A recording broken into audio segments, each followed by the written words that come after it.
And we're live. Morning thoughts, morning thoughts, morning thoughts. Shout out to the people going out to work this morning. Shout out to the people coming in from work this morning. Extra special big up. Shout out to the people who work multiple jobs. I have the utmost respect for you. Shout out to my entrepreneurs, my stay-at-home moms and pops, my retirees. Shout out to the drivers.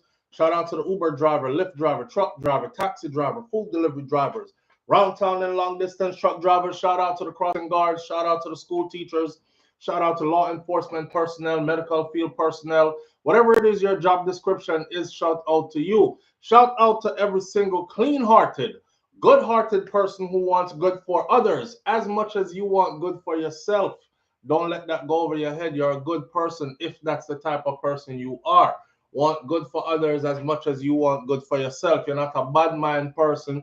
You don't sit down and pray a bad prayer upon people. Them kind of things that you wish good life for everybody else as much as you wish it for yourself. You're a good person. Here we are on this beautiful Tuesday morning. Today is the 13th of August, 2024. And we are happy to be here. So we start out the morning live by saying give thanks and praises to the Most High because we were preserved to see another day, to be handed another present. So in the present moment, we dwell. I'm not lying up.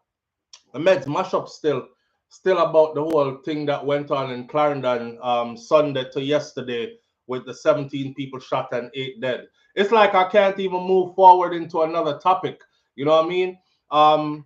We're so accustomed now to these type of things happening, and then we have 24 hours of excitement and pretentious grieving, and then we move right along to something else tomorrow. But this one, yeah, I don't know. I don't know if it's because it was so many people shot at once or so many people died at once, or if you're in our chat room, because now me get the actual pictures and stuff, and I put them in the chat room from the scene. The scene is disturbing. And then when they took them to the hospital, somebody did a video clip there. I put that in the chat room as well. Disturbing to see so many people laid out like they had them in the hospital, you know, and one was upon the bed, one upon the floor. The lady, the female is in a chair, or like a wheelchair or some chair, sitting up. I'm not even trying to like memorize the thing, but I can't get it out of my head still after I saw it. And everybody looked dead.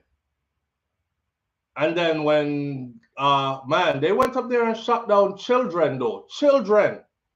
I don't know what kind of gunman, bad man is in 2024, but damn. If you see the little boy fall up under the car tire like that, you know, it's like everybody get gunshot, and then they showed all the spent shells.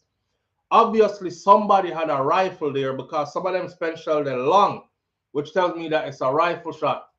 So somebody was busting a handgun, but somebody was busting a rifle as well. And it looked like a whole heap of headshot and they just slaughtered those people. That's a big slaughter. Somebody said yesterday, when you talk about these stories happen in Jamaica, how about you give some solutions? Because just talking about it may make the killers feel excited, like they're being highlighted. I don't know if that person must be a new person to this channel, or because I said it to them. I said, you probably must have just started tuning in, or you never tuned into this channel before, because we've been given solutions for years about every issue that's going on in the island. We've been giving solutions for years. We get cussed out for enough of a solution them. We got called all kinds of names. We got told none of them nanga work. All these things. I personally compiled a list of solutions, workable, realistic solutions, and I forwarded them to not only the Prime Minister, I forwarded them to his counterparts as well, hoping that somebody would have said, sir, make we take a look on this. Some of them make sense, you know. I don't think anybody even looked at them. So what we really need to look at is our governing bodies, or people who we have elected to govern. They don't even want to hear from us, our solutions. I don't know if it's because we are not prominent enough. I don't know what the case is, but them not even want to hear from we. So all we can do as people is continue to have conversations. You know, Jamaicans seem like we stop loving each other, and again go back to the part of loving your politicians more than loving your fellow Jamaican. You know, yesterday I saw the prime minister in the community where it happened, and he was giving a hug to the mother, one of the mother of some of the victims, and there was people there like taking pictures while he was giving a hug, like, "Me want to catch the prime minister, a hug her up, cause this is a photographic moment." You know, there's a lot of times I go out with my camera and I'm so caught up in the moment, I don't even bother filming or taking pictures. And it's in my mind to do it because it's in my line of work to do. But then I don't even bother because it depends on what the situation is. You know what I'm saying? I don't know. They thought that it was that time to take pictures and be smiling because the prime minister is there and all these other things. Another thing, yesterday I saw what you call them now? The people who are, you would say, like, this is their constituency. They are political people. And me don't know if you, that's not the word. Like in the US, we would say that's a governor or that's a district something or that's a whatever. But the leader or the political leader of this particular area where the situation happened yesterday, you know, he took to the media yesterday and he was saying, look at the place. Where is the police?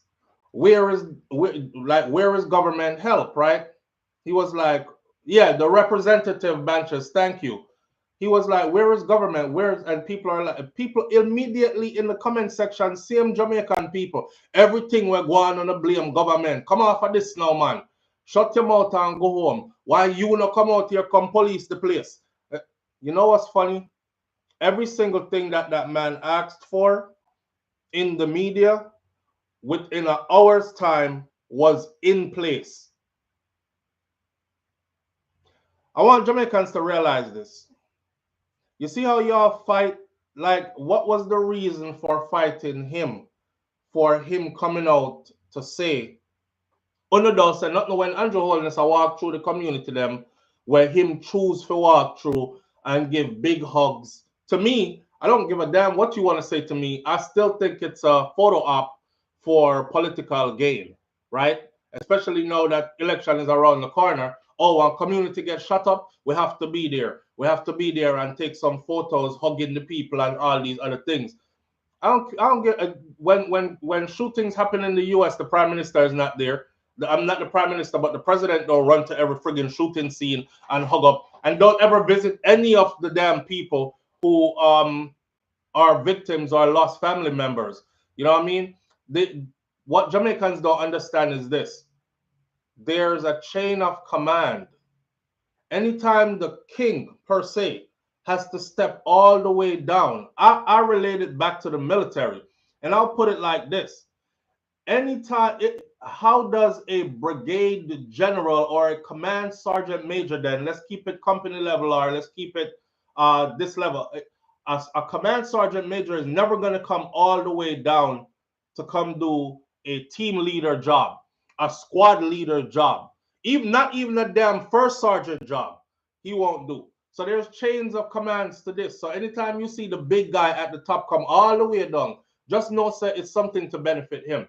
I don't care what y'all want to say about me saying that, because that is what it is, and somebody needs to say it. Now, people are going to be like, oh, but if him never did go on, still would I have something to say?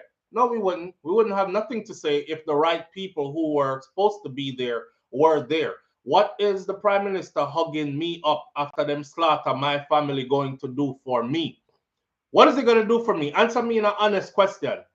What is the prime minister hugging me up after my family was just slaughtered, going to multiple members of my family just slaughtered? What is his hug going to do for me or for my mother? Nothing other than people take picture and say he was here. You know what's going to do something for me? Go find the local church leader, them if you know some mother is a Christian and she got church. Find our pastor quick and send him. Carry him come up here quick. Go find qualified grief counselors quick. Send them into the community quick. Qualified grief counselors quick. Send them into the community quick. Them kind of something they are going to help. Not a damn hug from the prime minister. But you talk about these things and, you know, the guy who, that is his constituency, he was there on camera saying, me reach here, this sad. Come me reach here before everybody else. Me hear about the shooting. I came down here. It took me a while to get here, but I'm here. And when we reach here, there's no police presence in the area. Now, we don't even know if these gunmen are still roaming around in this area, ready to make a round two, ready to do this all over again. At the very least, the community should have been cordoned off. Some security forces should have been in the area so the other people who are still here feel some level of security and not paranoid, lock up in them house like a 17 people, them shut up outside, you know. Me not go out the door. They needed to see police presence in the area, but you have Jamaicans looking at that, hearing him say that, and telling the man to shut him ass and go home. Everything on the turn in the politics, shut up and go home. Y'all don't care about each other. Y'all don't care about each other at all. You care about if what he is saying looks bad on your prime minister or looks bad on whoever is in power at the time, etc., etc. You care more about that than you actually care about your fellow Jamaicans. See me different. I'm not business about them political parties.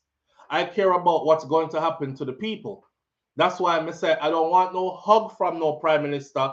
Grief counselors, qualified grief, degreed grief counselors in the area. You're going to send pastor for mommy if she's a church woman, because more than likely pastor is a comforting vibe for her. However, she still needs to see a qualified grief counselor, not just pastor.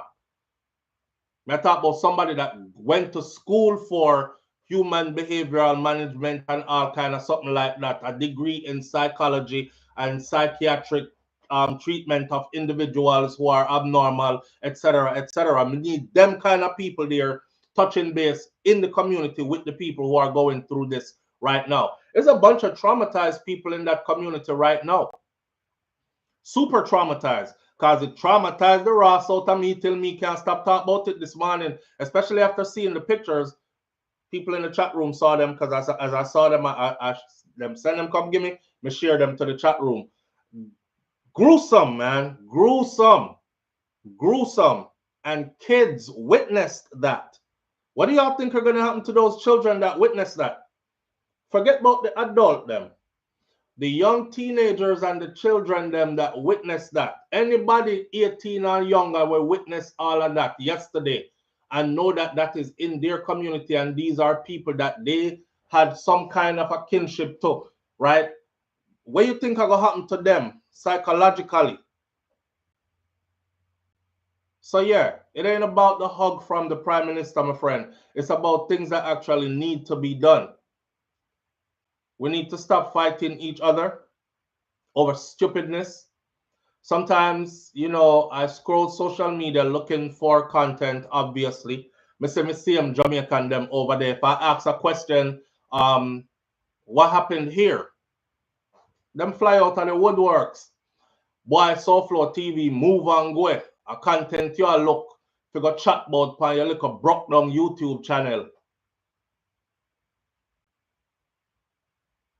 Wow. Wow. And you know, so even that right there is a traumatized reaction. Even that. So huggish and so quick to disrespect each other. We talked about this before, right? You talk about this before. Jamaica, let me break this down for you. Jamaica has many different races of people in it. Jamaica is represented by all walks of life of people. The only people you see about 99% of the time traumatizing each other and being traumatized, whether it's by the system, or by each other are the black Jamaicans.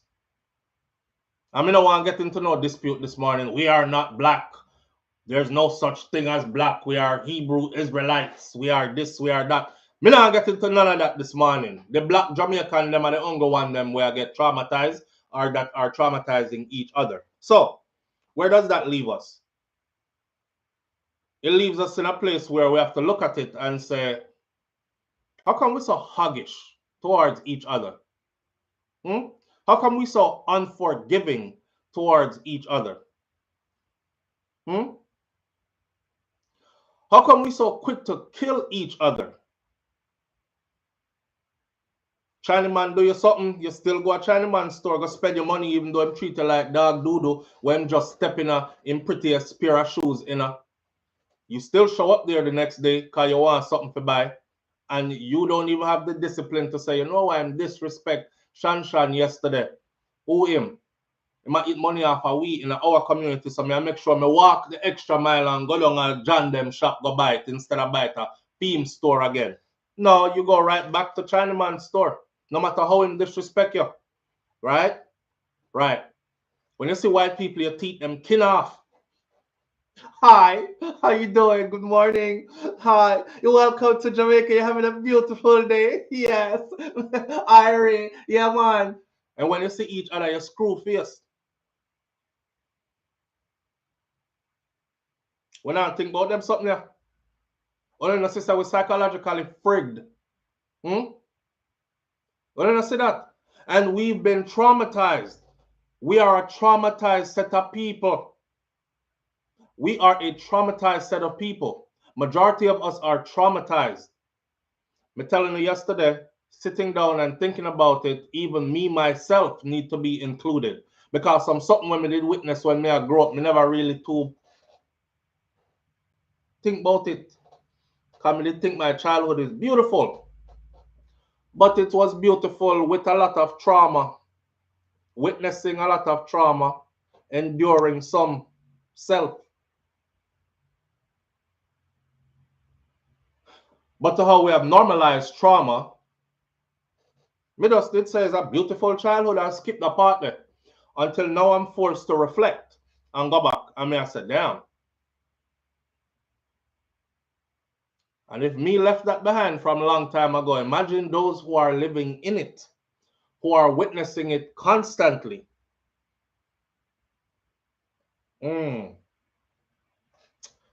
We're in a frigged up place here, sir. This morning, on my chat sheet had Vybz Kartel ER Anthony Miller interview dissected and broken down.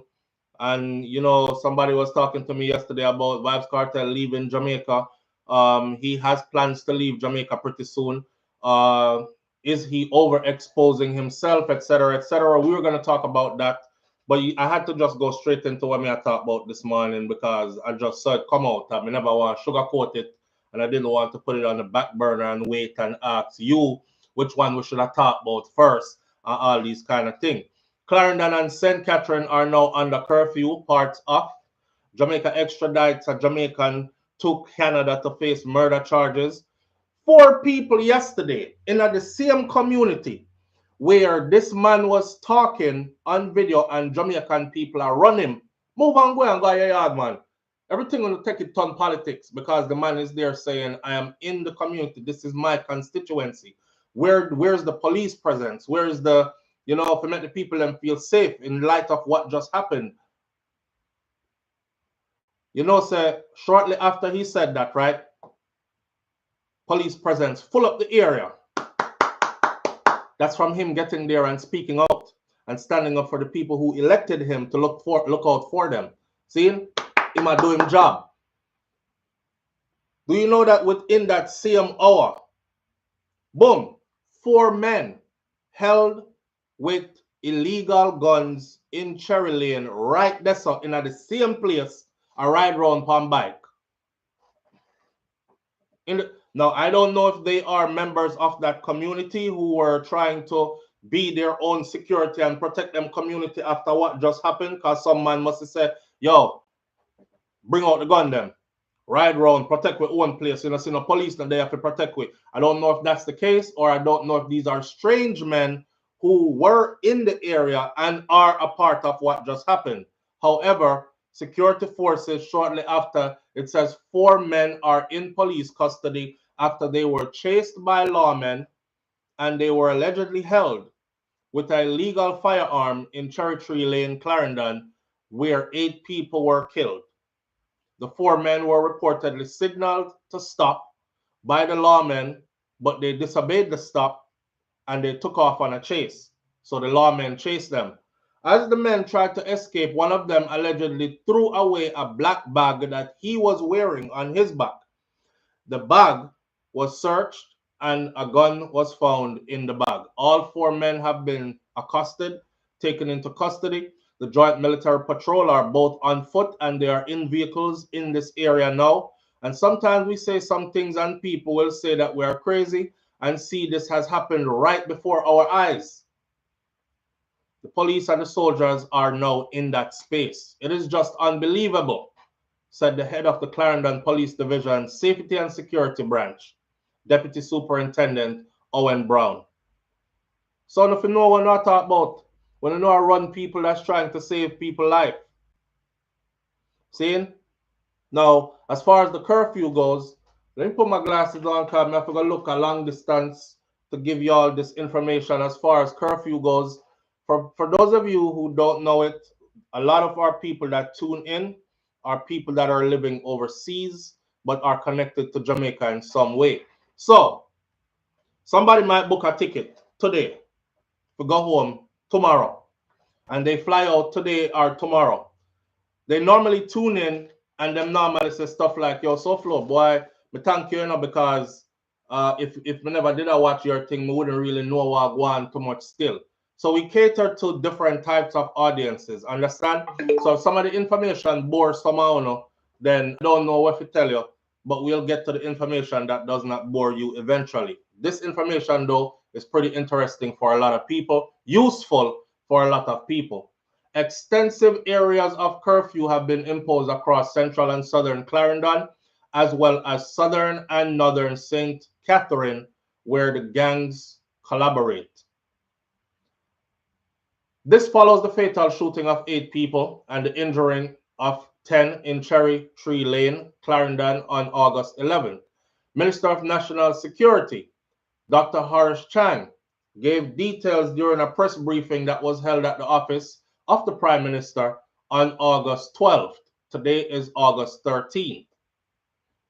This incident comes at a time when the security forces have been doing extensive work in these areas. In fact, in all the 3 police divisions, there have been significant reduction in homicide. Here they go again with the and foolishness. You know, Dr. Horace Chang, the Prime Minister, and the new Superintendent of Police, or Commissioner of Police rather, they are hell-bent on convincing Jamaican people and everybody else that crime has been reduced significantly and that people have nothing to worry about. Those who are living in it, they don't see it that way, sir, and sir. They don't. He stated that Clarendon enjoys a 39% reduction in homicides this year, reflecting hard coordinated work between all elements of the security forces. Then Chang noted that the death of a child and the injuring of another in the shooting is particularly traumatic to the community. No shit. We value the lives of our children. All elements of the security forces, the Jamaica Defense Force, the Jamaica Constabulary Force, supported by MOCA, which is major organized crime and anti-corruption agency, will all be mobilized, will all be led by the police force in the areas that have been identified, and they will have the full support of the government, said the Minister of National Security. Mr. Andrew Holness yesterday telling gang leaders to take with themselves. I saw another video this morning again of him saying basically they're going to use all their resources if it includes working with foreign agencies, if it includes this, that, and the other, if it's a financial issue, they will make all the monies available. And these people who are involved in this must either meet a judge or meet their maker. That was his exact words. They must either meet a judge or meet their maker. Tell them to take with themselves. Tough talk. Tough talk. We will find, apprehend, and disrupt and degrade the criminal gangs. The Prime Minister has ordered an all-out assault island-wide on gangs. Some people like me and you are say, well, I know that happened. You know, where is the crime plan? Should that not have been a part of the crime plan? So you just sit down and chill until 8 dead and 17 shut up and 10 in a hospital, and now I'm ordering an assault and all. Listen, they're the same people who told us. Minister Harsh Chan, Minister of National Security, did a report one day, you see, that baffled me. He came out and said exactly the number of gangs that were in Jamaica. And I remember I covered it and I said, damn, in little Jamaica? Because I think it was like 100 and something gangs or something like that, him said. So I'm saying to myself, where does Jamaica have space? We're 144 square miles and 14 parishes, where we have space for over 100 and something gangs. You know, some big high number. I don't remember the exact amount of number. But then it dawned on me. I said, this is the Minister of National Security. And if he knows for a fact that there is 100 and something gangs, that means he must also know the name of these gangs, some of the members of these gangs, and the location of these gangs. Think about it. I can't tell you, say, 7 gang there which part me live. How would I know that? Unless I can identify 7 gangs. So with that intelligence now, I said to myself, so you are aware. You're aware of the numbers of them, you're aware of their location, and you're aware of some of their members. So what's stopping y'all from pressing gas? Just a question. You know what some Jamaican people tell me when I leave comments like those? All right, SouFlo. Chat, chat, chat, and more chat. That's all you do. How about you come down here, come do it? Come down here, come press gas and do it now. That's not my job. And if I volunteered to do it for free, then probably would have treated me like my Monday and say no. They said that we will find, apprehend, disrupt, and degrade the criminal gangs. The social support service of government will also be brought to bear in the relevant community of Cherry Tree Lane and across the areas where the gangs have been taking action to disrupt the lives of our citizens, he added. And he said that meanwhile, Chief of Defense Staff Vice Admiral Antoinette Williams Moore-Gorman said that the occurrence in Clarendon merits special attention by the security forces. I think it's the right time to roll out your special operations security forces. Not the regular one them we patrol road every day. Not them me I talk about. I talk about the ones, y'all know who I'm talking about. If you're thinking US military, you think special ops, you think Green Beret, you think Rangers, you think SEALs. If Jamaica have any of them, they're kind there. And them you not gonna need. I've said this before, say it again. Where are the soldiers that actually soldier? Now, mind you, I'm not speaking from a civilian standpoint. I'm speaking from a grunt standpoint. I'm speaking from, because that's what they call us, a grunt. I'm speaking from a light infantry standpoint.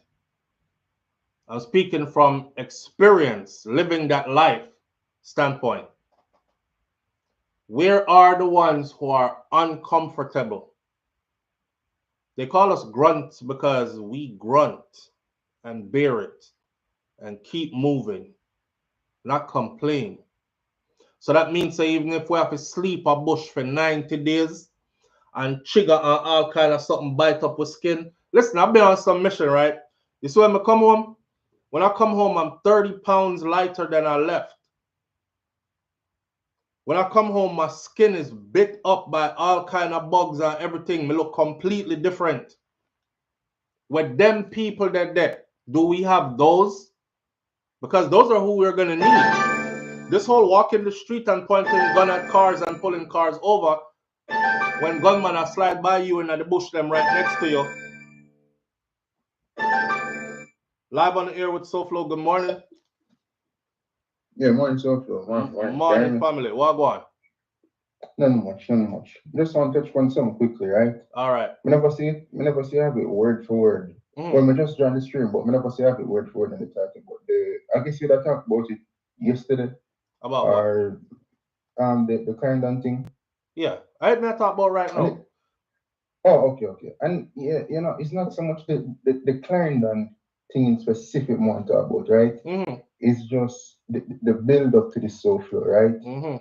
I mean, there's a sad situation. Send my condolences to the family members of these people, But I think the Jamaican government, they have allowed it to happen SouFLo because when you look at what happened down kind of maybe like a couple months ago or years, you remember the youth killed the 5 family members? And for a period of time in Jamaica, we've seen mass murder, right? And to the point where some people would refer to it as, no, this is basically borderline terrorism because you're instilling fear in people, the average citizen that goes about their life trying to live a better life on a day-to-day basis. When a gunman, right, a group of gunmen carry out a massacre like that SouFLo, you're instilling fear in communities, you're instilling fear in children as they go about their day-to-day lives. And when you look at these situations, right, there's no point in time in Garden House where the government sits down and say, okay, we're going to pass a law this Friday or next month that will either be have harsher sentences on these perpetrators, etc., etc. When me ever see the government pass a law, the quickest in my life SouFLo, I'm at 23, when the girl get bite up by the pit bull. You remember? Yeah. And then pass a law quick, and everybody say, hold on, so I said them could have passed a law quick. It's not hard to do. It's just that they do not care SouFLo. Let me add this to that what you're saying though. And it's not in their defense, but it's just to keep everybody on the same page with factual information. What I saw them do this year, as far as murder goes and as far as gun possession goes, the sentences have changed. Because I did a video warning any person out there that the sentences in Jamaica have changed.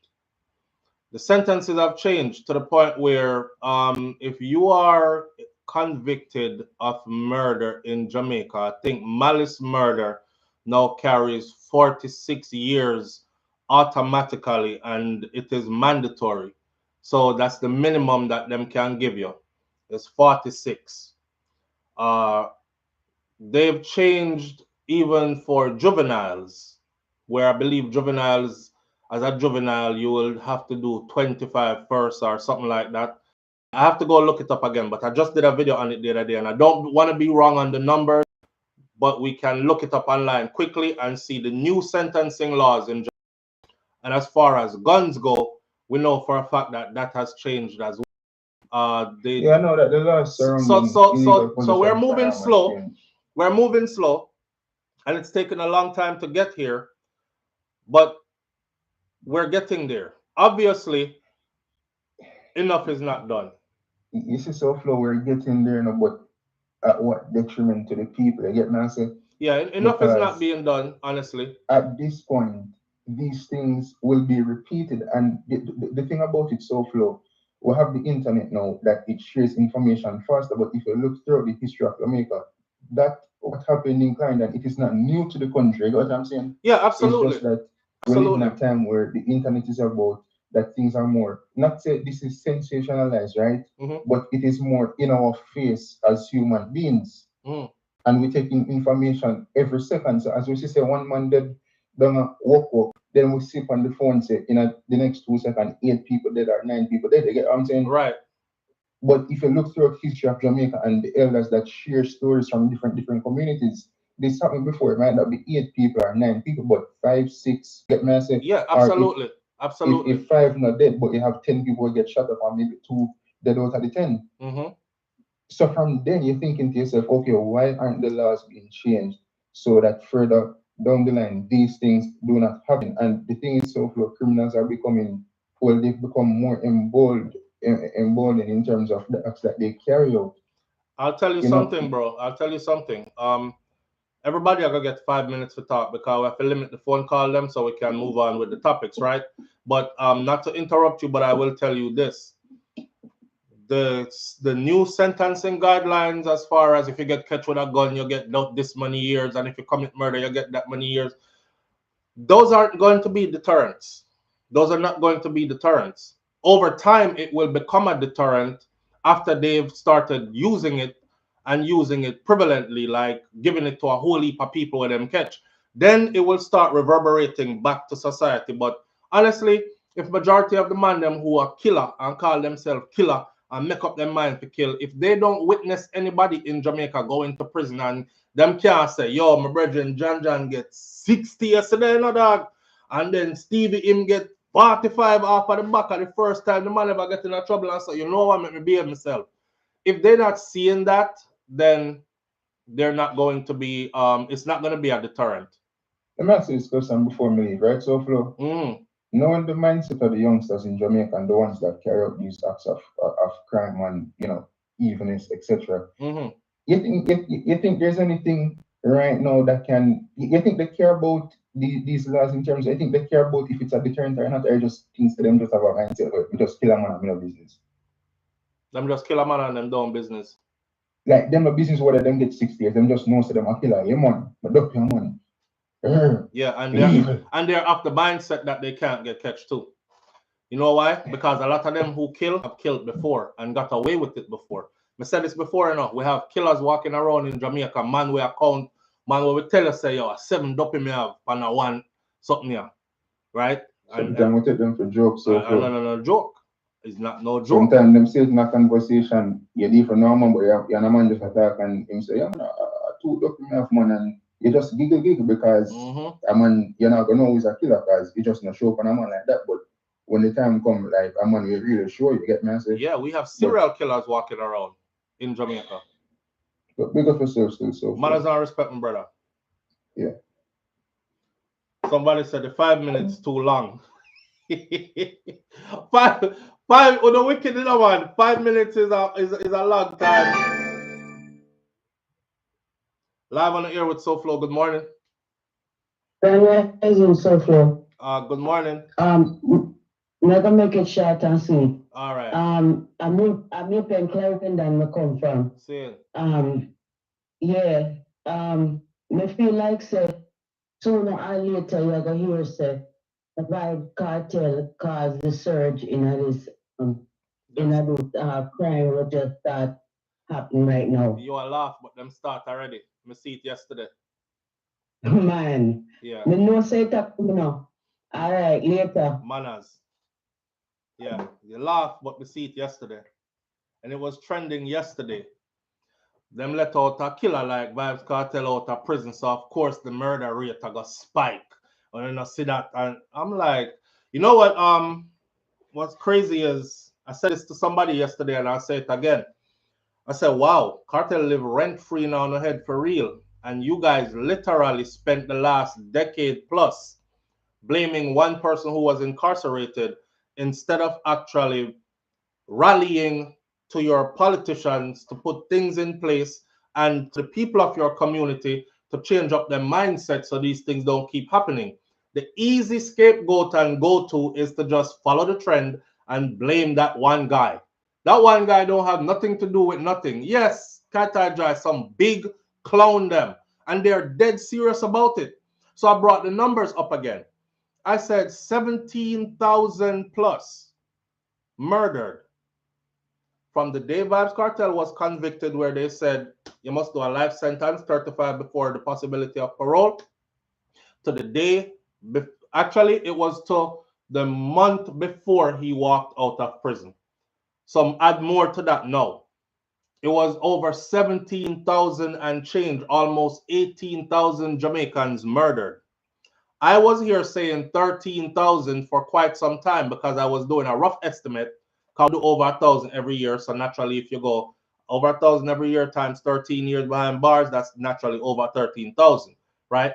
But they actually released a number, and it was over 17,000 going up to 18,000 Jamaicans murdered. And y'all still sit there talking about Vybz Kartel, Vybz Kartel, Vybz Kartel, like some big dum-dum. Y'all don't care about the other 17,000 plus people that got murdered? Only just care about one somebody? That might be the problem right there. That might be a big part of the problem right there. Now, how long is that foolishness going to happen? I see somebody in the comment section just now. I don't know who said it but me like give credit to the name them who said sensible stuff. But somebody said it's not just government, nothing. The mindset of the people need to change. And I'm absolutely with that. The mindset of our people need to change. That's why I started off this morning saying we are a traumatized set of people, and you know how traumatized people act.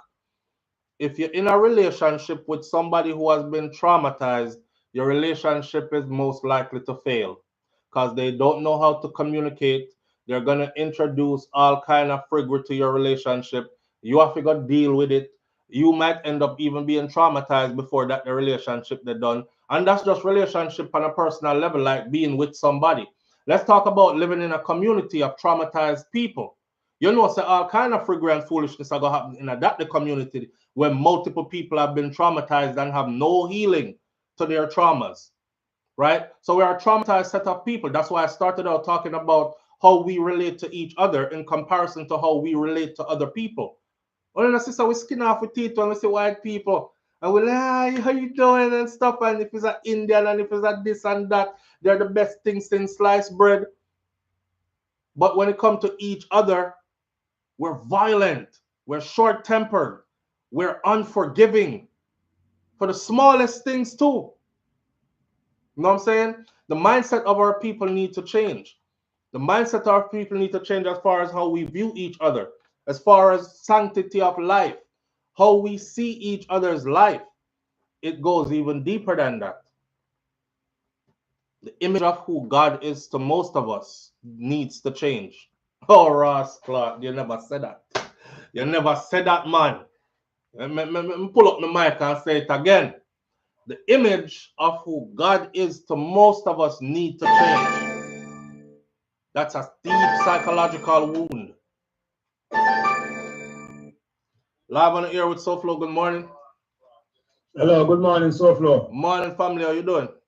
Yes, blessed, blessed, blessed. All right, sir. What me I really say is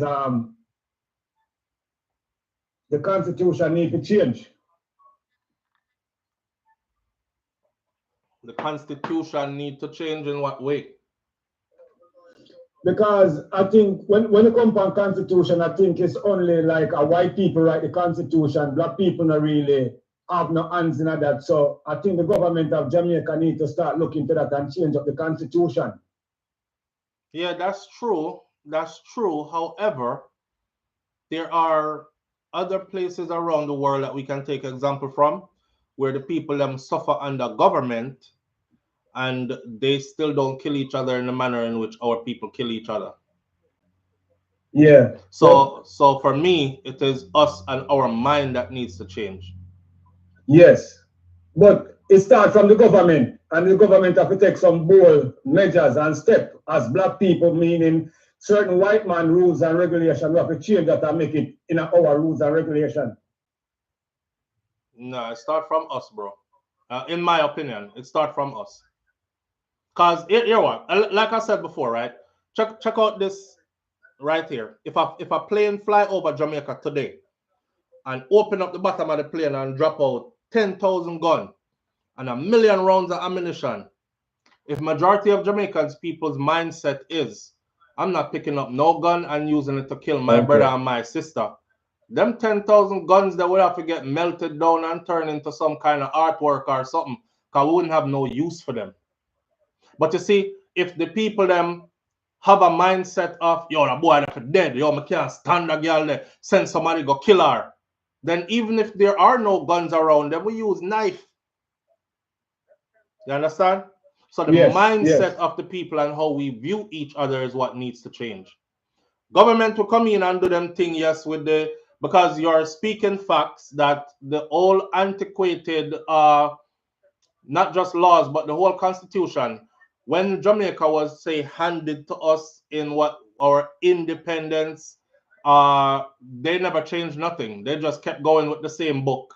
It's the same playbook that them are run with. So yeah, we've outgrown it. That definitely have to change. Right.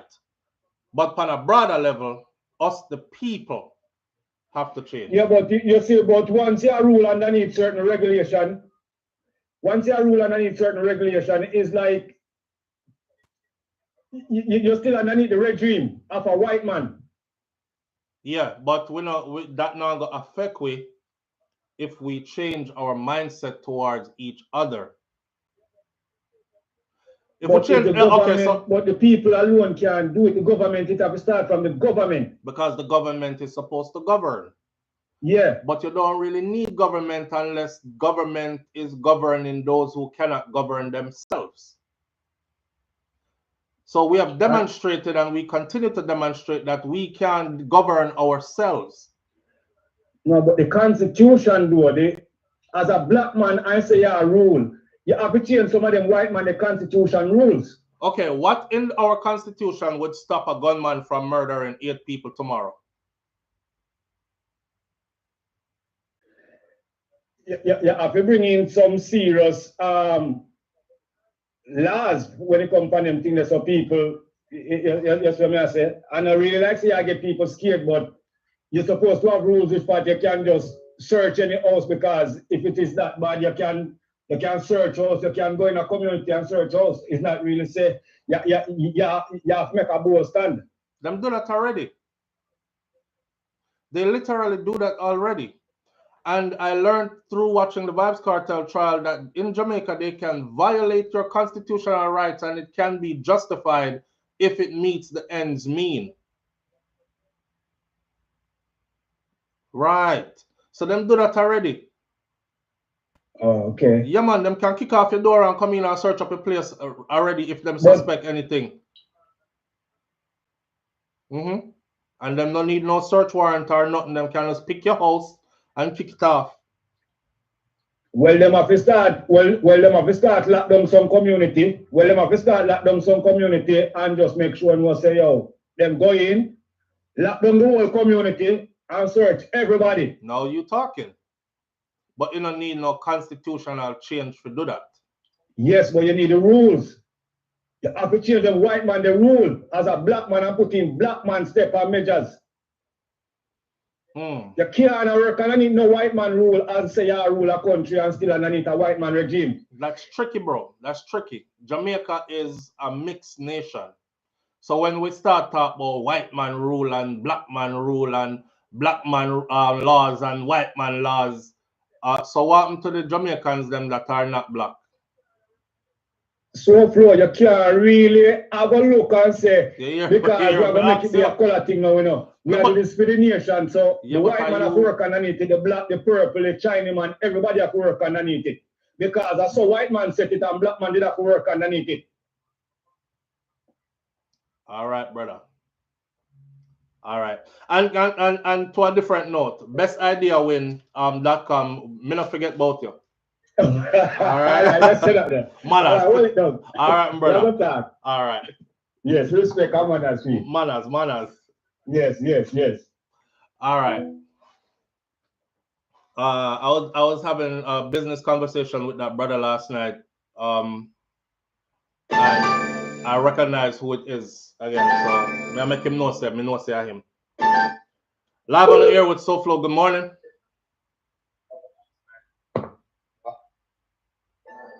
Yeah, your 5 minutes, 30 seconds gone out of your 5 minutes already, you know.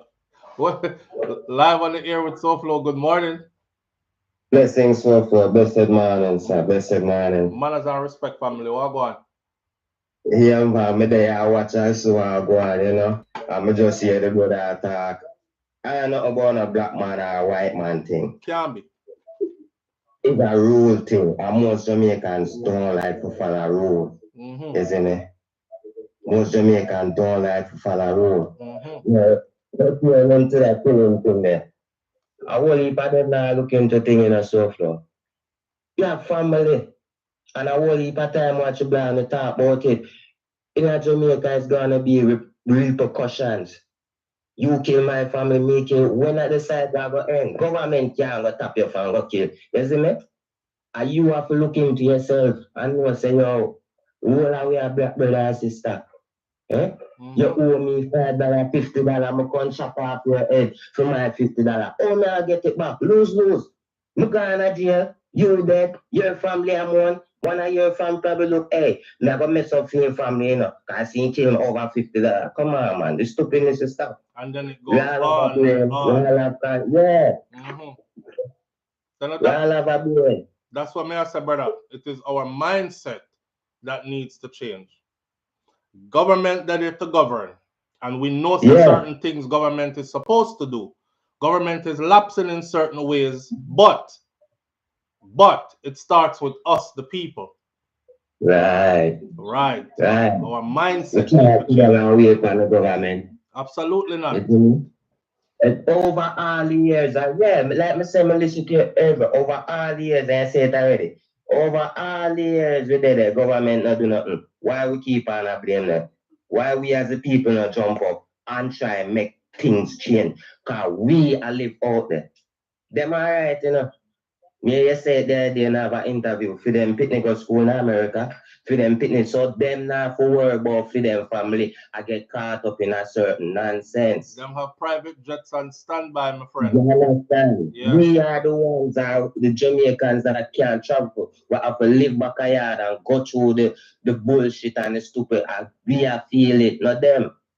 All right. But manners and respect in us, SouFLo. Blessings, isn't it? Manners and respect, bro.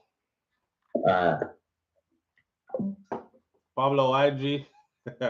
Yo, Sis Afaya says these are the old laws that allow for investors from abroad to enter into business, etc., easier than the people of the African people of the land. Yeah. And just like I said to the United States of America, born people who cry about immigrants coming in, I'm going to say this to the Jamaican people. If you were loving towards each other and you were pooling your resources together, you would have a much bigger talk. Right. If you were loving towards each other and pooling, come on, man, the Chinese people are showing that. I don't feel like some them Chinese people here where come to Jamaica come open up big business and wholesale this and supermarket that and big car dealership this and that. You think them people that come there with them own money? You think they come there with just one man money? Is one rich Chinese man that is so wealthy that him just come to Jamaica come open up them business here? It's not that. They are pooling their resources together. That's what they're doing. Why we can't do it? Why we can't do it? You know, instead of pool our resources together, we prefer look upon each other and say, yo, him have money, you know. And we either praise him because him have a whole heap of money, or someone with turn gunman and go try rob him and kill him because him have a whole heap of money. How about pooling your resources together with him so you can own bigger things and you can talk louder? Because in the world of business, money talks. Money is power and money talks. So when time them Chinese people there put 100 of their money in the same basket and come stand up in front of the Jamaican government with it, All the Jamaican government have to do is say, blood clot, a whole heap of money, then this a basket. Okay, what does someone want to do again? Yeah, man, so the land there right over there, so 3.5 plus 2.7, and then another 17.4, rich, another 17.4. They're pulling their resources together, and they have a long-term goal in mind. We now pool no resources together. We have been trained to be singular. Me rich, so me I show off by everybody else and show them how much me have. So everybody else say, yo, you know, say SouFLo rich. You know, say I him own the big building up so, and I him own the little something down there so, and I him own the 10 something them over there so, and the next one up there so. That's how we operate. The Jews don't operate like that. They pool resources together. The Asians don't operate like that. They pool resources together, right? Are we alone operate so? Singular, and we're not pooling no resources together. And if we do pool resources together, somewhere in there, somebody start count all the money and start decide for a plan to kill off everybody else and take this for themselves. We alone. We alone. So yeah, we can learn from them other people about pooling your resources together. Then you will have tough talk. Listen, even here in the US, right?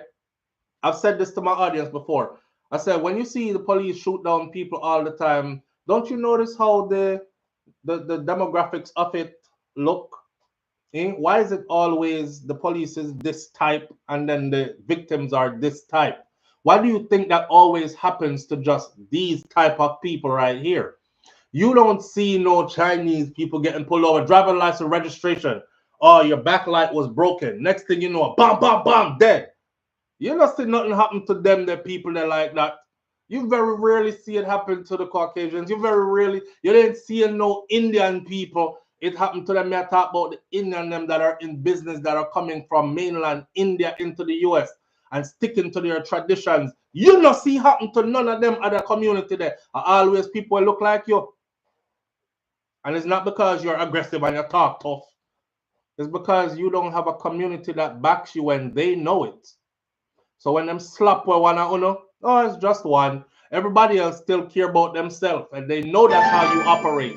You're over there saying, well, it ain't my family. Live on the air with SouFLo. Good morning. Good morning, sir. One family. I have one question for you. Yes, sir. Do you have us on speaker, Bluetooth, or anything? No, I'm on the phone. Okay, you have to go speak up for me because I can't hear you. Where are you from? I'm from Clarendon, Jamaica. All right. That's the problem what we're having. We have an identity crisis. That's the problem. You're supposed to say I'm African, not from Clarendon. No, sir. Until we come together as one people, the same thing gonna happen.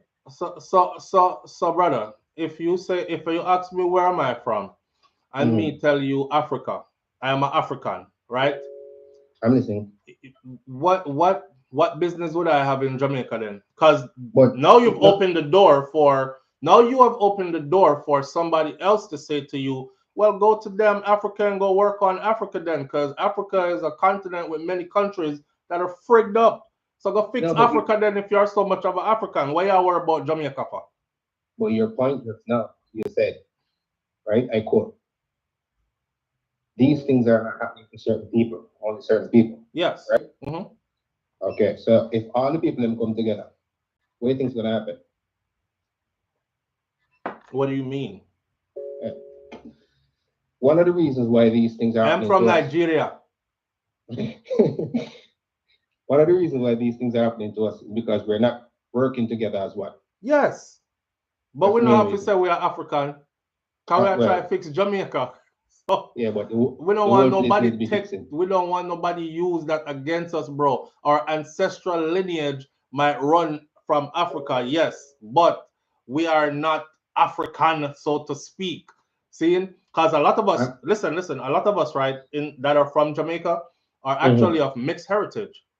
So if you're gonna talk about you're African now, are you going to deny the other parts of yourself just to say you are African? No, but what the point is, all these killings are not happening to the other people. It only happens to one set. To Africans. Exactly. Yeah, but it's happening to Africans all over. So us saying we're Africans ain't gonna save us. But until everybody comes together and realize who they are, changes will happen. That's basically what I'm saying. Okay, I get it.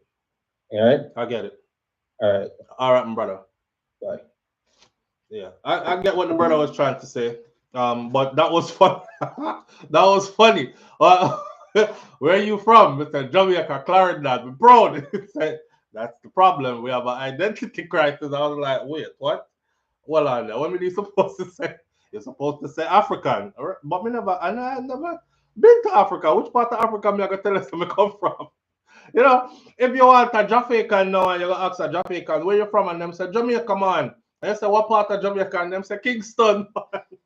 You know what I'm saying? You're probably not from Jamaica. You know, everybody knows Kingston. Tell me one part name down a little bit. Tell me one part with name. You know what I say? You authenticate where it is that you are from. See? And then, listen, the brother is on the right track, but the wrong train. We are not getting the respect that we deserve. The proper God. Remember the sister that called in, Voice of Reason? Voice of Reason said, when you teach people how to treat you, because that's what we do. Believe it or not, we teach people how to treat us. In your personal relationship, you teach people how to treat you. That's why somehow we end up in a relationship with people who are abusive, whether it is physically or it is psychologically or etc. We've been teaching them how to treat us that way. You understand? We've opened the doors, we've allowed, we've accommodated that kind of stuff. So we've taught our governing bodies how to treat us. We taught them that we will show up every election in the thousands and hundreds of thousands for them. We have taught them that no matter how much they underperform and lie to us and don't do what it is they're supposed to do, we will still vote for them again. Because we are going to beat with chest and say, me, die-hearted Labourite. Me, PMP from my born till my dead and my mother them. Me. You understand? We've taught them that. So they treat us accordingly. Right. So now it is up to us to teach them something different. Teach them say the frigro, yeah, go on, we're not gonna stand for that no more. It's a different set of people they're here. And some of we who used to think stupid, we're wise up now, so we're not thinking like that no more. And then unite on that and see if you don't get changes. But too many of us are still scattered out there, still giving them the same reassurance that everything is good. Yeah, man, faulty healthcare system. Who cares if rata run through the hospital? It's supposed to be a sanitary place. Who cares if people have to sleep on the ground? Who cares if we don't have no emergency response system? You know, who cares if everything falls apart? I'm still voting for you. Them say, okay. Live on the air with SouFLo. Good morning. Good morning, SouFLo. I'm calling from England, and good morning to the SouFLo family. Good morning, SouFLo. family. Yes, family. Even look on the architect where them killed the other day. So when you try to make a business, even as a businessman, another businessman are gonna come kill you too. So thief are kill thief, and business people are kill business people. So how we are gonna pull the resources together and work together as one? We can do it, man. You see what I say, my brother? Of course we can do it. We can do it. But man are kill away. Yeah, that too. There is always someone who wants to be on top. You're supposed to always come beg me at all time. This is where the mindset is supposed to change. And until we do that, we can't do nothing else. Because, until we do that, we can't do nothing else. Remember the example when we get the audience the other morning? I live in Brooklyn, New York there, and I remember the building that I was in was up for sale. Me never see the person who owned this building yet. You see, when it come around time for the man come assessing building and make, and the first time I see the person who owned the building complex, me living in Brooklyn. And I say, Ratted, I one of them. Them live up the street in Crown Heights. Them have the little something them on them headless one. The something you know me I chat about. Right, so say, oh, right. But here what happened now? Them people they say, if you come with 5 times the amount of money them ask for that the building that them not sell it to you, them sell it to somebody who are just like them. And they don't business if the person just like them can only come up with half it. So why we can't do that at Jamaica? That's what I try to tell you. The mindset, my sister. That me I try to tell you. All right. See them so. We need to leg off a certain thing, man. We need to leg off a certain thing. See them so. All right, then. Nice talking to you, man. Go back and join the live. All right, manners. Respect. Yes. So yeah, our mindset is the big thing. See, our mindset is the big thing. I forgot to change up my icon this morning because we're fastly. Well, we are at the hour already. Wow, I saw this morning go by fast. We're at the hour already, and I haven't even touched on that topic. Or is it going to be an extended morning? All right. We're not going to beat this one to death no more. Close to 18,000 over 13 years. That's around 1,300 a month over 13 years. Around 115 a month over 13 years. Or around 29 per week. The Buffalo Soldiers is working out the statistics, working out the numbers for us. To show you how much are we. How much are we? I think I have till today is going to be our last extended day on the live because Kai is in school now. I'm going to do him testing yesterday. And I have a paper right here. Well, no. That paper right there actually says 5:30 to 6:30 p.m. Meet the teachers and whatnot. So I'm not start get up for early morning school yet, but it is coming. And once that happens, you already know how the rest goes, right? Live on the air with SouFLo. Good morning. Yes, good morning. Good morning, family. How you doing? I'm all right. Hold on there. You have it on speaker, Bluetooth or something? Yeah. Can you hear me? I can't hear you good. If you take it off, it will probably hear you better. You're off now. Can you hear me? Yes. Okay, so can you just briefly explain, if you keep saying, oh, the mindset has to change, right? Mm-hmm. Because I feel like, or Jamaicans have like this crab-like mentality. Mm-hmm. Like once they see someone up, like they want to tear them down. So how can you change the mindset on a broad spectrum to affect these people who are just going around killing people? Okay. In your opinion. All right. Check it, right? You know them have a saying that if you're going to bend the tree, you have to bend the tree from the tree is young. Yes. If you're going to lean up on a big mango tree, you look at that mango tree trunk and see how impossible it is to bend that mango tree trunk. You probably have to cut down the tree, right? Yes. So I say that to say this.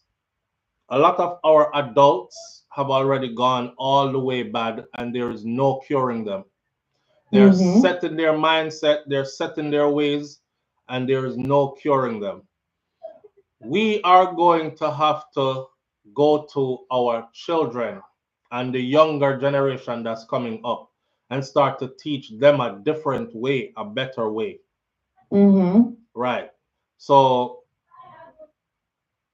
the way how we do that is through grassroots movements, through people's platforms like these platforms. Most of the platforms on social media are super influential, but if you notice, most of our platforms that cater to us or that we flock to are beer toxicity. Look at TikTok for an example. TikTok for Jamaicans is beer fragrant foolishness going over there. I agree. There is no, where are the uplifting platforms? And that's just social media. It's all about entertainment. It's all about entertainment, but you can be entertained by something intelligent. So why are we always entertained by stupidity and grossness? Because most of it is gross. Most of it is dysfunctional and gross. So the work starts actually as individuals, as ourselves. Start with you, start with me, start with conscious minds, grown people who can look at themselves in the mirror and say, you know what? This does not please me. This does not serve me in an uplifting manner. I'm no part of this. And then start to impart that onto others around you. And it will spread. Good vibes spread just like bad vibes spread. It's whichever one we choose to spread. I agree with your whole mindset thing. I just wanted you personally to clarify. Yeah. As far as how that's going to change or affect what's going on. I have one more thing to ask you. All right. This Dean Shaw, they killed Dean Shaw, right? Mm-hmm. And they kill all these people. Don't you think like most of the killings that happens, it's coming from someone who did something, like not necessarily people just walking around killing people. You know what I mean? Okay, that's a good something one. Has to, somebody in that family did something to somebody. That's a good one. Like people just not. I'm not taking up for Jamaicans, because trust me, I'm in America now. I'm not live here. I retire in Jamaica, and nobody can tell me say, "Oh, don't go back to Jamaica because there's crime and violence." That's a good one. That's not gonna deter me. I just feel like Jamaicans not walking around and just killing people every day. Like, all right, may I get up and kill people today? All right, so let me explain it to you like this so you get a proper understanding, right? The killings that happen are not random. Okay, the killings that happen are not random, but a lot of the times the victims are random. What do I mean? The killings that happen are not random, but a lot of the time the victims are random. For instance, when you see children being killed, that little 7-year-old boy didn't have nothing to do with nobody's business. He didn't harm anybody to the point where they should have wanted to wipe out his whole family. But you become a casualty of the war. Now in Jamaica, we have a thing that say you can't catch Quacker, you catch him shot. So yeah, sometimes it has to do with what your family members are into and what they have done. I remember a brother tell a story, and he's a hitman, and he said, how we catch the boy? So we couldn't catch the boy, so we catch him granny. Catch him granny, and when them kick off the door to granny house, there were, I think she was in there with her 3 granddaughters who were all minor children, like 7, 12, and 14, or 7, 9, and 12, or something like that. We covered that story a while back. So granny and those 3 little girls, that's 4 gone in a one go. So this is, they didn't have nothing to do with nothing, but they became random victims. You understand?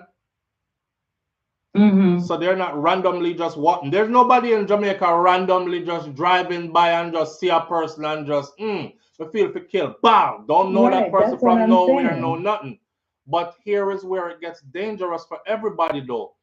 You could have an extended family, or you could have friends, and you don't know nothing what them into.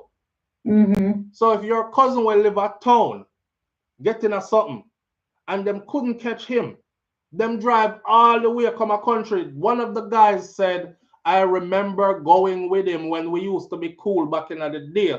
We did go a country, go check him uncle down a one part, one village, one community. So we just circle that and light up everybody around there. I told the man doing badness, them can't find him because him runway gone. So one of the guys who used to be cool with remembers, yo, one time when them was cool, come with me go country, man. We go country, go chill out for a couple of days. So him now remember which part the people family live. What he do? Drive through the community, light up everybody in the community. And guess what? None of the people who he killed didn't even have nothing to do with the guy. They weren't even his family members. It was a story I covered again, and this is real. They were getting ready to have a cookout in the square of the little community. Them did string up music and music. I play. I know if someone remember this. And guys came in, jump out, and shoot up and left. So yeah, the victims are random at times, but the situation is not just a random situation. Something built up into something, and then they choose random victims. I agree with you. Like, this is bigger and deeper than we think. I just feel bad for the children that are caught up in this whole thing.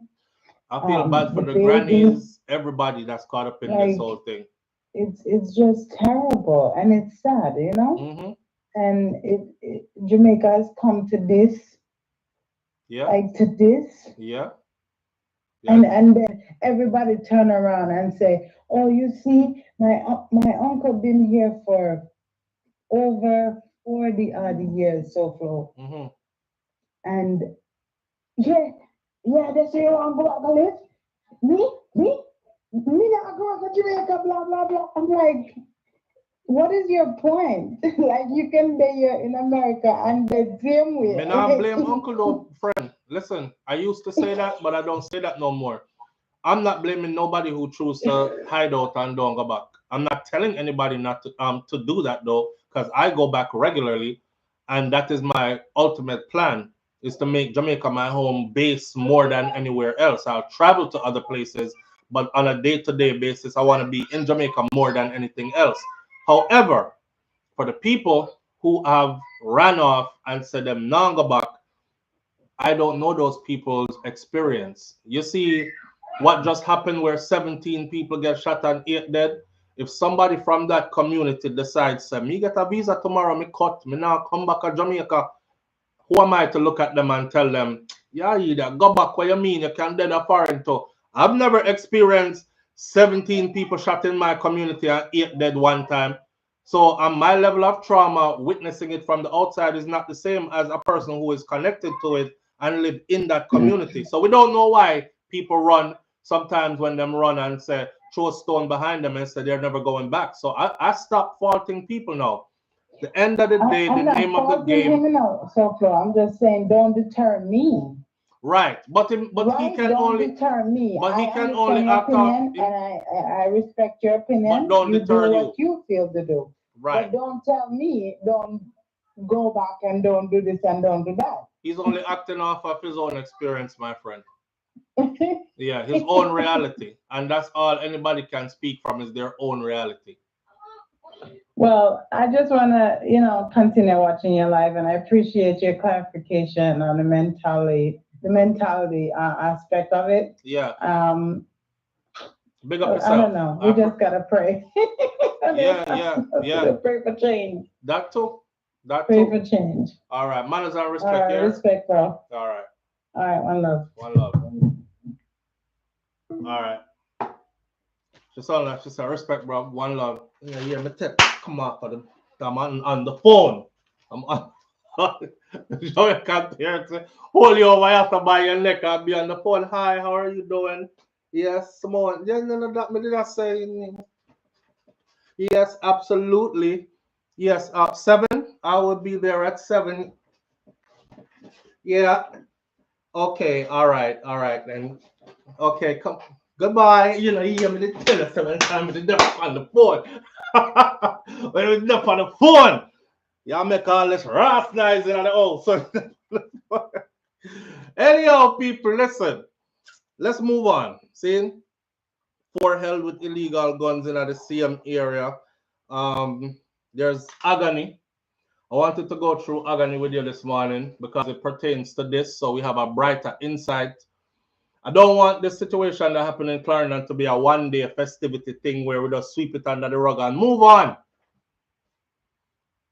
Because this should be something that sticks in the forefront of our mind for a long time to come. So we live. Relatives mourn their loved ones that were slain by the merciless gunmen in Cherry Lane. The smell of blood and loud wails from grieving relatives of victims of Sunday night's mass killing in Cherry Lane in Clarendon permeated the atmosphere on Monday morning, telling the tale of the terror which unfolded while people played a game of bingo and listened to music at a birthday celebration outside of a bar. A total of 8 people we know now, including a 7-year-old boy, were shot dead, while 9 others were injured by gunmen bullets in what is believed to have been a reprisal for a shooting incident that took place a few years ago. Remember me telling you, say, reprisal killings make up a big number in Jamaica. Andrew Holness himself made a video yesterday speaking to the public where he said, we know that people overseas were involved. We know that people who are incarcerated were involved. That means that them know a whole heap already. Them just not say nothing to we yet. Because how would they know that people overseas and people who are incarcerated in Jamaica are involved in this that just happened? They've identified the deceased. 27-year-old, a 50-year-old, a 20-year-old, a 68-year-old, a 32-year-old, 7-year-old. Them just massacre a bunch of people. It's not no group of friends, gang, nothing. One of the victims was shot dead in a separate part of the community, some distance away from all the others, as the gunmen made their escape. Them just see a next one and say, give me two. See? What added to the horrific tale was the sight of numerous pairs of slippers that were scattered all over the scene, which were in some cases covered in curdled up blood, swarmed by huge noisy flies. And I know so a whole heap of people wear slippers when they're in Jamaica. I know you want to keep your feet close to the ground, so you just wear slippers. You can push off your slippers anytime and ground yourself, which is healthy for us, by the way. Somebody said yesterday, walking barefooted is healthy because I was talking about growing up and watching kids go to school barefooted. But I responded to that person and I said, hold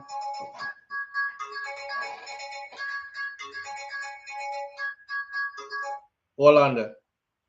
I responded to that person and I said, growing up without shoes is not healthy. It's not healthy when you have to walk over brock buckle and sharp stones and maca juking and your foot bottom and all them kind of something there. So in the vein of that, it's not healthy. But people wear them slippers and they often kick off them slippers wherever they're at and quickly ground yourself like a natural thing to do. So to see the scene of where this took place and see the multiple slippers them scatter, tell us that people, gunshot a bus, people are run out of them slippers, right? And who got hit in them slippers and run out of the slippers them bloody, and then the flies are swarming them and you could literally hear the flies swarming the curdled up blood around these slippers. The bingo table is still there. Everybody ran from the bingo table, scampering for cover, leaving behind their footwear as bullets were fired in their direction.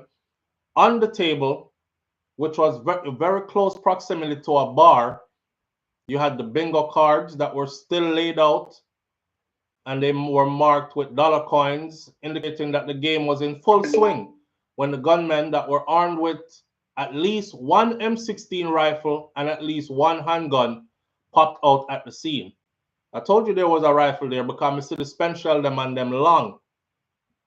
The relatives of 20-year-old victim Diamond Bennett initially showed signs of strength when the journalists from The Observer and from other media houses entered the area and arrived at their house. However, as they recounted their last moments and conversations with their loved ones, tears flowed. People started to break down, some of them crying hysterically.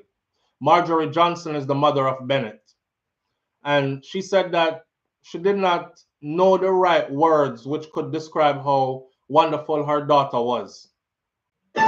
She was at work.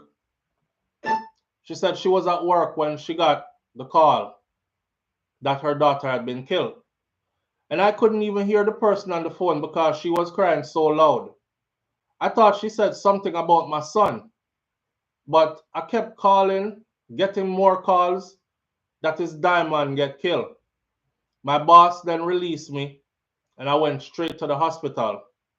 When I went there, Diamond was in emergency, so I couldn't see her. The doctor came out and asked if I was her mom, and I said yes. Then she asked me if I knew that she had died, and I said no. She said they tried their best, but they couldn't save her. As tears began to flow, and she began to cry. Diamond was a loving, caring, and jovial person, you know. Words can't express. My last moment with Diamond was Saturday night. I was supposed to attend a party, and I asked her if she had a drive, and she said no. I said, since you don't have any drive, I'm going to go to my bed then. I did not know that if she went to that party because she lives with her boyfriend, that was the last time. She said before sharing that her daughter had her sights set on becoming a teacher. Diamond always spoke about teaching. She met in an accident right out here, so on the same road, less than a month ago, and she suffered broken bones and a fractured spine. She did an interview with Ebony Park Academy to come in to start doing some schooling, and she couldn't go because she was in the hospital. Sunday night, I said to my sister that God has given Diamond a second chance, and she didn't make use of it. God slowed her down just for her to stay in one place with that car accident. She could have alive at this moment, the distraught mother said, pointing out that the irony of her daughter having a conversation with her auntie roughly a week ago about how expensive coffins and funerals were and that she didn't want to die anytime soon, which she thought was random. She randomly started a conversation a week ago with her auntie, talking about how, boy, your coffin and funeral and them something that expensive. Me no want to die no time soon. As the journalist from The Observer approached the house where Lawrence Fisher lived with his wife, Debbie Ann Hamilton Francis, she was heard moaning from a distance.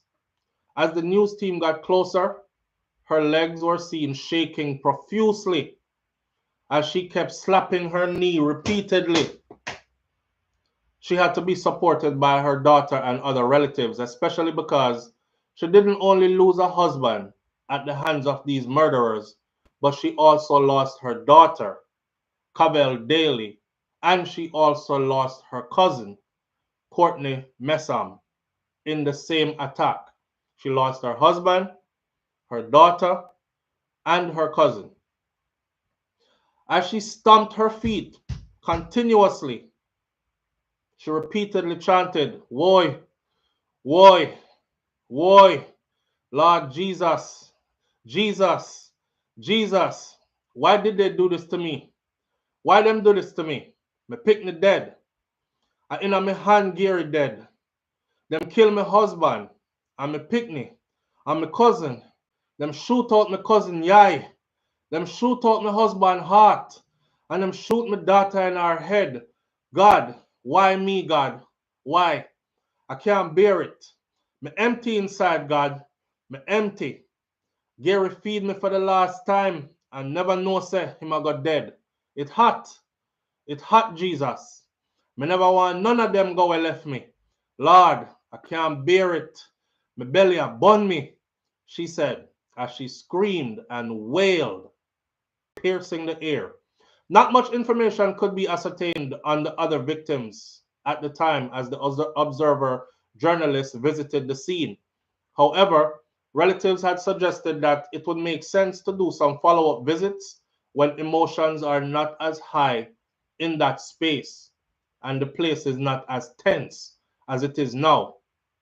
On Monday, a 96-hour curfew was imposed in the immediate space, including Cherry Tree Lane and the general community of Four Parks and other areas around.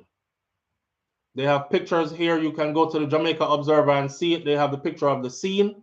They have a picture of the spent shells. They have a picture of the domino, the bingo table, how it was still set up, and a picture of Andrew Holness hugging one of the mothers of victims and people taking pictures of that happening as well. Why? The PM said it was an order from prison. When did they find out? No, he said he knows that he didn't say it was an order from prison. He said he knows that people who are in prison are involved.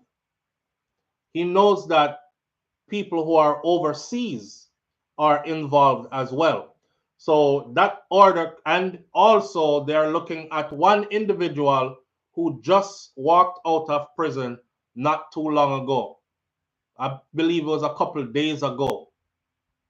So they don't know if the order came from overseas or the order came from in a prison, but they know that people in prison and persons overseas were involved.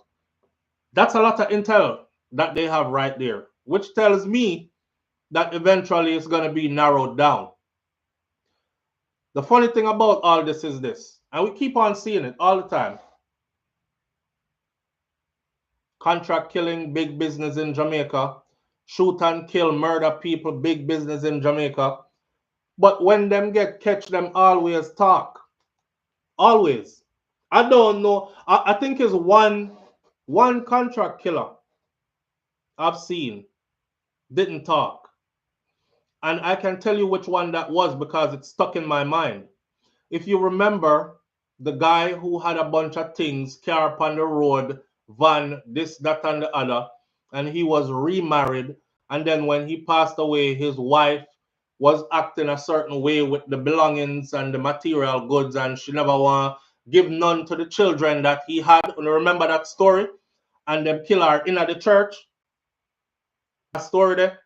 She was there, closed her eyes, she's praying, and the gunman was right there. And when the shot them start beating at the church, everybody start run. That was the only gunman me see. We go court. I said, I mean do my thing by myself. I don't know nothing about nobody else or nothing. And get sentenced by himself. Because at the time it was said that it was the stepson that got him to do it. And everything pointed to the stepson getting him to do it. But they needed him to say it was the stepson that got him to do it. And he didn't say it. Everybody else, if you look at the case with I think it's Barbados him come from, but grew up in America, Simone that killed Collymore. If you look at the Collymore case, them talk. If you look at the Tamara Geddes case, the hitman talk, and him tell the law, say, well, since you don't catch me, let me tell you how it go. Our sister says she just not like her. Me ask her why, them say she just not like her. Me say, all right, me take the job. And me do it. The whole of them end up a talk anyway. Anyway. And yes, Kaz Robinson, the stepson, got off because that killer would not talk. He admitted to killing her. He admitted to everything else, all the evidence they had against him. He just would not say. Who drove you to the scene? Who drive you away from the scene? Who put you up to this and said them I go pay you how much for do it? Him say, me no have nothing else to say. Me do my thing by myself, me take my charge. Very rarely do you ever see that. Majority of time, whole of them talk. This is sad. Just the way how I saw the video yesterday, actually. If you follow the Observer on YouTube, you will see the lady. Everything that I just read, you will actually see her doing it. You know, the way how our foot just get to from her. Boy, when time trauma take you, man, and your body, your body I try to respond to it, and you have to hold all your hand with your next hand, and you have to hold down your leg with your hand because your leg are shake out of control like this. Some things can take you in a life, you see. Some things can take us in life. And everybody think they're equipped to deal with certain things, until they take you in a life. All we can do at this point, man, is send out our condolences. Continue to have these discussions. So this is not just an overnight fly-by 24-hour thing, and then boom, that's it. Done, forgotten, moving right along kind of thing. We demand change behind this. We demand change behind this. Change on a government level. We demand change on a people level. We demand change behind this. Let me tell you something, right? Government is there to govern. This is the last thing I'm going to say on that, then I'm going to move on to other topics. Government is there to govern. Government should govern. I know everything we blame government for, we accept responsibility for the people, them that our mindset needs to change. And our mindset is a bigger part of the problem than government. However, the volatile communities in Jamaica keep on experiencing the same things. Let me say it again. The volatile communities in Jamaica keep on experiencing the same things.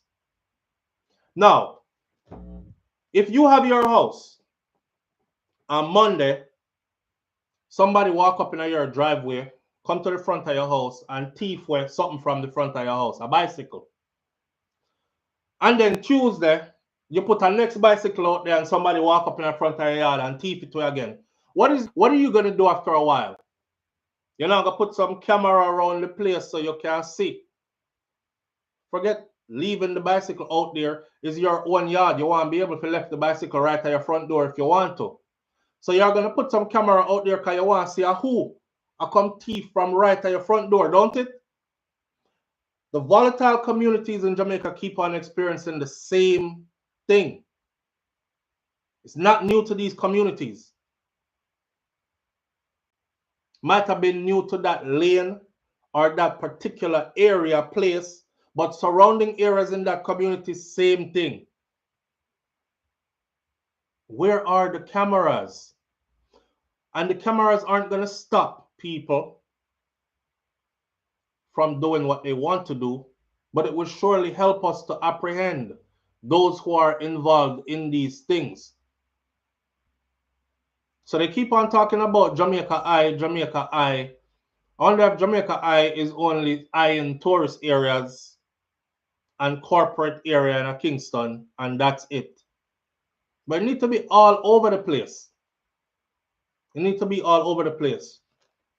There are just so many things that we could implement, man, that could make things better. I won't even get into the list this morning. I'm going to end this one right here for this and move into our next topic as we try to cover these topics, right?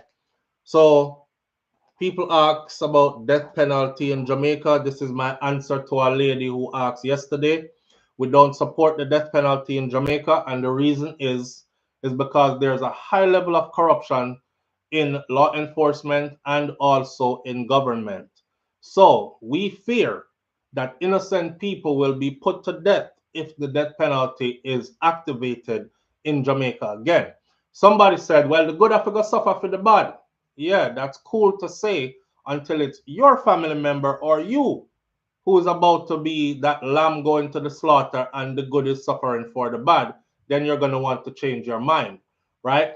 But I do believe that life in prison without the possibility of parole should definitely be implemented. And that itself would probably be a deterrent. Because somebody will know, say, yo, they might get life without, That means, say, no dear, you're not come out, It might change their mind as to those who are saying, yeah, man, I'm going to rob a little 10 years and come out. Two different things, right? And the end is the reason why she asked me, SouFlo, why is Jamaica not able to implement the death penalty? Said this before, I'll say it to you again. Jamaica falls under the UK. The UK no longer uses the death penalty. Jamaica must look good in front of their masters or in front of their superiors. So the law lords in the UK says they can't use the death penalty in Jamaica again because it don't look good. It's inhumane, etc., etc. So Jamaica abides by that. Jamaica still has the death penalty on their books, but the big boss, them up top, said them can't use it, so they don't use it. And that's that. That's the reason why it's not used. Right. Now, there's a story here out of Canada. It's also published in Jamaica, but I preferred to get it straight from Canada, so I did. And it is the Toronto CTV news that a Jamaican man was extradited to Canada and he's charged in a fatal Scarborough stabbing incident that left somebody dead in Canada. The icon for this video this morning, if you see the brother with the twist up here in the orange neck something, that's him. A Jamaican citizen has been extradited from Jamaica to Canada to face murder charges in connection with a fatal stabbing in Toronto in April.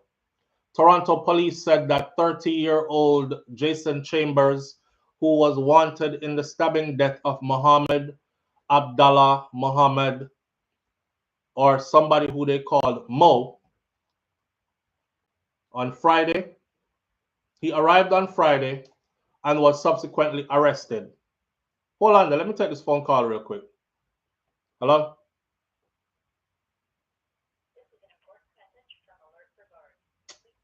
Stop playing. See, that number, I'm thinking it's one of my kids might be calling me because it has the same area code. And you know, if them call daddy, you have to answer. But that's actually alert, the county alert that goes out. If a child goes missing, if a senior citizen goes missing or whatever, then notify everybody by phone, right? These are things that we could put in place too in Jamaica. But anyhow, back to this.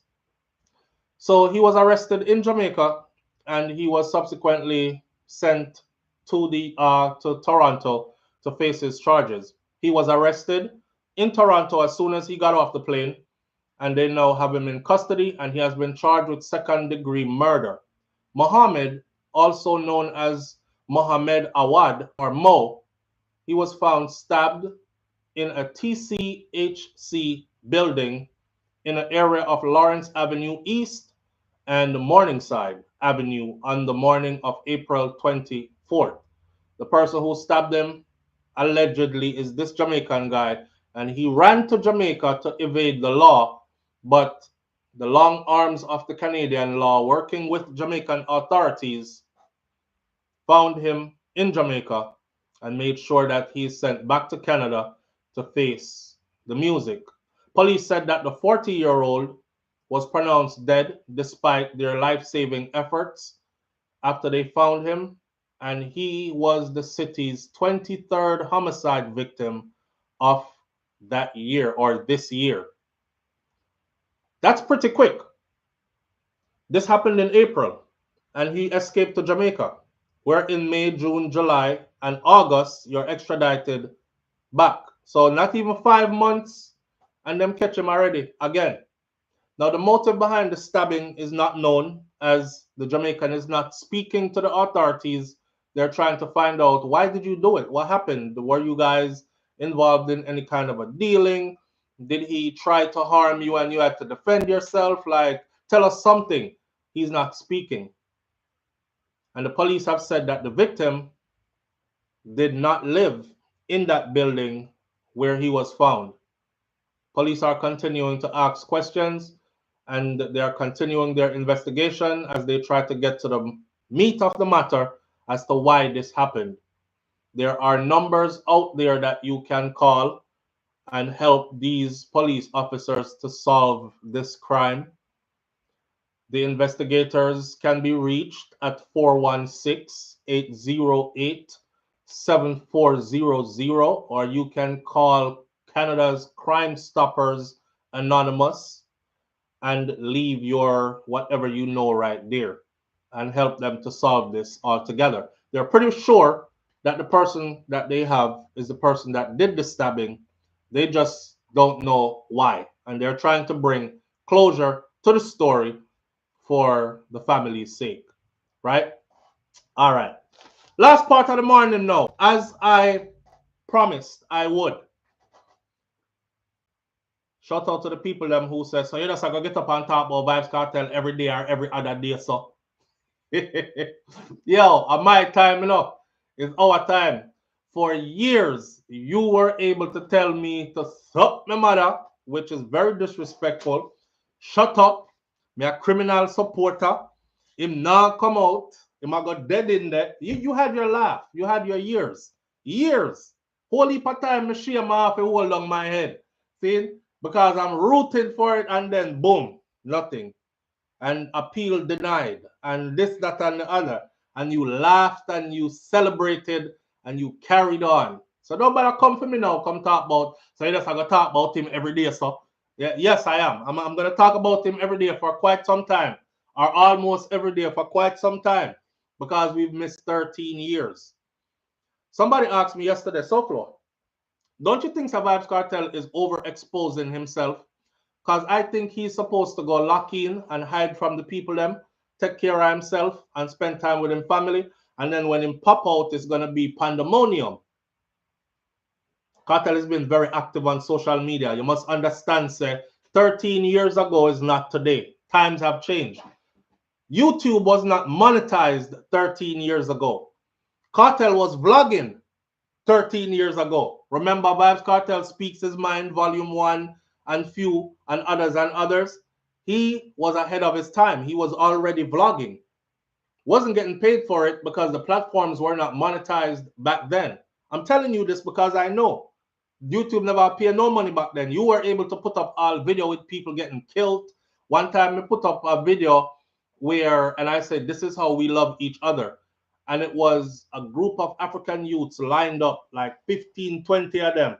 And there was this one guy who was just shooting them in the face and kicking them into a mass grave. Shoot them in the face, kick them in a mass grave. And that was the first time I got a strike on YouTube, because YouTube had just become monetized. And then I had to go read all the rules and regulations that come out with YouTube then. And it said that you can no longer post certain kind of things on here. No derogatory, nothing. No disrespectful, nothing. No shocking, something like brawling, murder, blood, broken bones, etc. So a lot of people who were posting those contents, they used to have to start to pull them back. But Kartel did up on YouTube before him get locked up. And you remember when him did say Jamaica Pussy Hole Service, and he was talking about how he had a house, a piece of property, and the light bill was always low. But the minute him said, "Make me change over everything in my name now," and he did, the light bill skyrocketed, and him get $1 million something light bill. Jamaica Pussy Hole Service. And he was saying that he hopes that a competitive entity enters Jamaica and start giving some competition to JPS. Then maybe they will consider how them deal with the people. Because right now JPS has the monopoly because they're the only people that provide electricity in Jamaica. I said back then, they're coming for you because your platform is huge. And you're speaking about a people where, you know, it's yachts and private jets, and you start affecting their money or encourage the people them as soon as a new entity come in, run to the new entity. I don't care if them charge you more. Run to them, empty out, make JPS. I said they were coming for him, and shortly after, he was incarcerated. Anyhow, he's going to be making his rounds on social media. TikTok have money to get. Kartel is an entrepreneur, and he's a serial entrepreneur. Don't forget that, right? Because the man have out him, remember, I know, Vybz Rum, clothing line, you know, the record company, of course, the music itself, that's 5. Why you think he's not going to try to capitalize on TikTok and on YouTube, Kiss Me Baby TV, and on money I fling on TikTok, money I fling on YouTube, why you think he's not going to capitalize on all these different platforms that's happening? So, of course, you're going to see him. Now, is that going to water him down? No. I said to the person yesterday, he was gone for 13 years. The man always a sing about him daughter, but I could have never love you like my daughter, Adiana. And we watch Adiana grow up while Kartel was incarcerated. A lot of people pray for him to be home so he can help raise his daughter or be present in her life. So people are now super interested. Like yesterday, I saw a video of Sean Storm play with his daughter. Them a do TikTok dance and stuff. I was so joyful seeing it. And then Mr. Kartel with Feme daughter, even though Kartel wasn't dancing, because I know the dancing thing, Feme thing there, I guess, but he was TikToking with his daughter as well. Heartwarming moments. Moments that I am sure he has waited for a long time, anticipating, praying, begging God, please. And now that he's able to do it, his fans want to see him do it.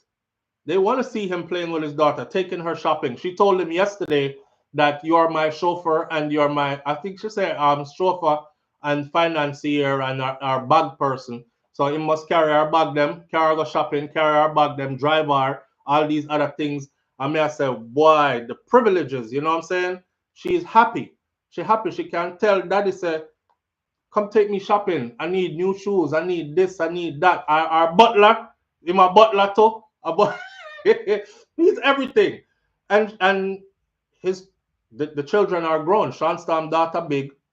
Cartel daughter big. So of course they are TikTok generation children, and they're gonna be showing stuff. And them most of them father them famous. So them are gonna want to show off them daddy too. The people want to see the behind the scenes. Remember also, 13 years ago, reality TV is not like it is now. So it's just like I watch reality TV and behind the scenes of your favorite stars and whatnot. Cartel them can capitalize off that market now as well, which rightfully so they should. Now, I told everybody, say I'm going to watch that interview with Anthony Miller, and I'm going to dissect the interview for you just the same way I did the interview with that's him and his daughter, and I can go follow them on TikTok. You know, she's happy her daddy is home. She's dancing and laughing. Cartel not playing no party night. Just hug me at the end. Sean Storm is more a dance with Feme daughter. That's Sean Storm's daughter. Right. So anyhow, I watched the whole Anthony Miller interview. He talked about his disease. He talked about his diagnosis, Graves' disease. Him say him now call it Graves' disease because him not ready for the grave yet. So that Graves' disease name that it have, him now want to call it that. So I'm calling it hyperthyroidism, which is what it's supposed to be, right? And the proper name. He's about to fly out, he said. He's about to leave Jamaica and meet with specialists in other places to get his condition under control. And he said the good part about all this is that not only is he able to get it under control, not only is it treatable, but it's also curable. So places that they have in mind that they are looking, fixing up paperwork and looking to go: St. Vincent, Cuba, Switzerland. He said that his covering up is not him being sensitive to how he looks because of the disease. It's just a style. It's just a trend. And if you go on his TikTok, you will see him there not covered up. So obviously, he is not ashamed of how he looks. And he knows that once he gets his disease under control or even cured, then he won't be looking the same. But right now, you could call him the advocate for Graves' disease then, if that's what you want to call him, because he believes in teaching and him feel like he could be a big example and him can teach, impart a lot of knowledge as he goes through it to other people who are suffering the same thing in Jamaica alone. He also said that the institutionalized mentality still not out of him. Just like I explained in my video, you don't just go do 13 years in prison and under messed up conditions and you come home and then the day you walk out the gate is like, leave that behind me. New me. No, what you've been doing for 13 years is going to be you for quite some time to come. And you're going to have to put effort into changing some of these learned behaviors. Some of those behaviors are detrimental even to your survival out in civilian world. So you're going to have to get rid of them something there. The way you might have to be fast-tempered. You know, when you're there in prison, people can't ramp with you. You have to solidify your stance. Our man will take you for punk. Next thing them have you around there, wash drawers in a pan, right? And you are the drawers wash guy. You are scrub so people shit staying out of them drawers because you're a weak boy back there. A man turn you and a girl around there. So when you go to prison, you know, your mindset have to be different. A boy says something to you and talk out of the side of your mouth. You have to go thump up that right away. You have to, it's war. You can't send threat and then don't back it up. And man, a send threat come give you and you now back it up. So you're in survival mode. That doesn't leave you. So when you come out, you might very well be traumatized and still some of that is there. So I was glad when he said that the institutionalized mentality is still not come out of me yet. Him just come out. Nobody should expect it to come out time yet. And I don't know if some people think that he was away in college and it was just an extended college visit and they had dorms in there and teachers and counselors. So he's supposed to come out well polished and nice and them something there. Unlucky him never come out more huggish. 13 years in a Jamaican prison. Anyways, he thanked his Gaza fans, the nation of Gaza as he called it, for the love and for the haters. Him say, him too busy with his woman and his children and his 2 grandchildren to even be thinking about haters. LOL. Too busy making money and whole heap of it. And freedom feels so good. He don't have time for haters. But he did say to let the haters know that they are a big part of his motivation. Because them say him fi dead in there. And he's the kind of person, when a hater say him fi dead in there, he might go do everything in him power to make sure say him not dead in there. So you are a big part of his motivation, and he thanks you for that too. Remember I told y'all, I said everybody plays their role, man. A hater can't do nothing but hate.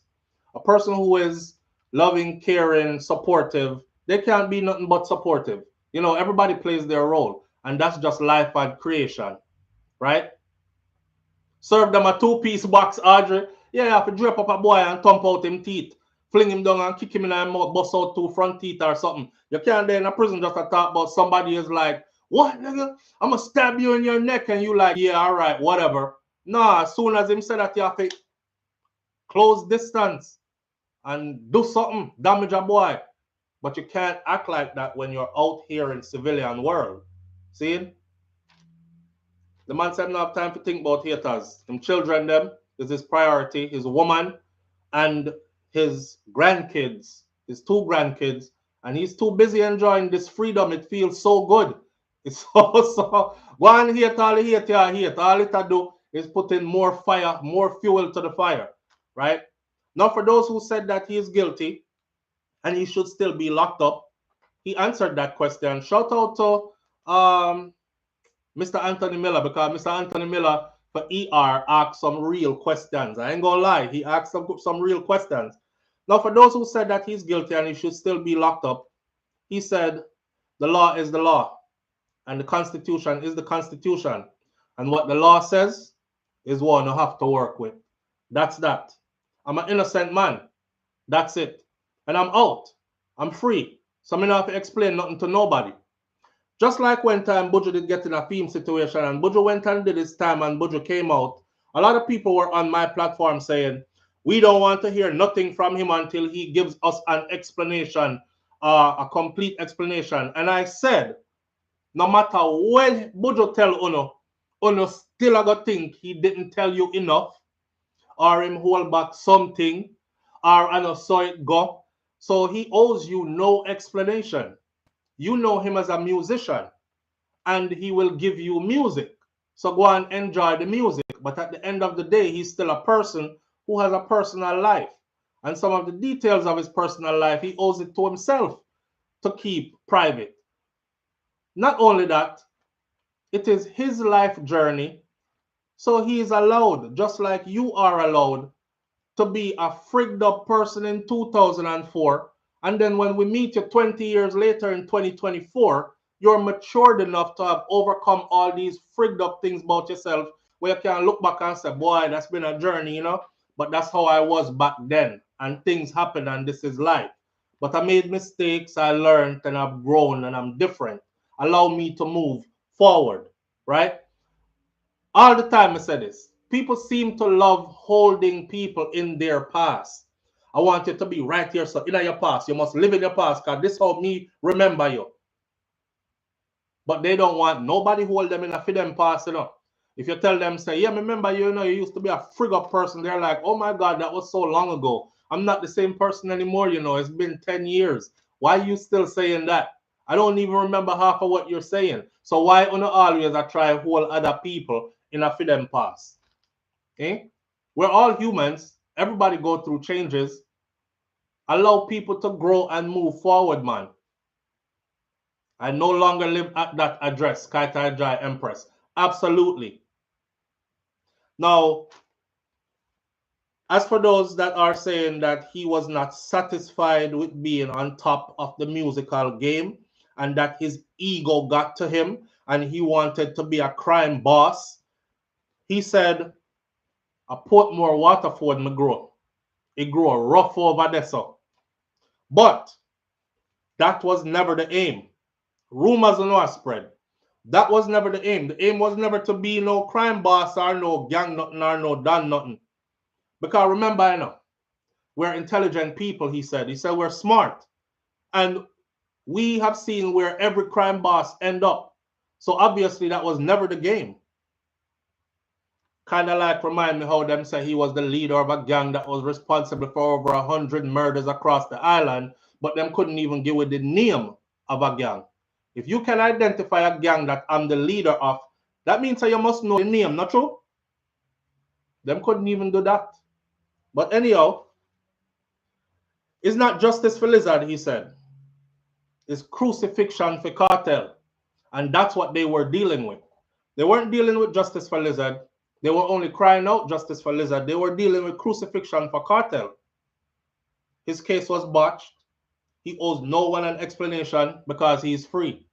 He fight for over a decade for his freedom, and he got his freedom and he's free. Allow him to move forward with his life. Many people, unknown, regular. Remember I told you all this? So to see him say it now in an interview was very empowering to me. Because me personally know say I was the one that observed these things and brought them to the forefront for the masses to pay attention to. I kept on pulling up cases as they happened, remember? And I kept showing them to my audience. And I said, how come Vybz Kartel couldn't get bail?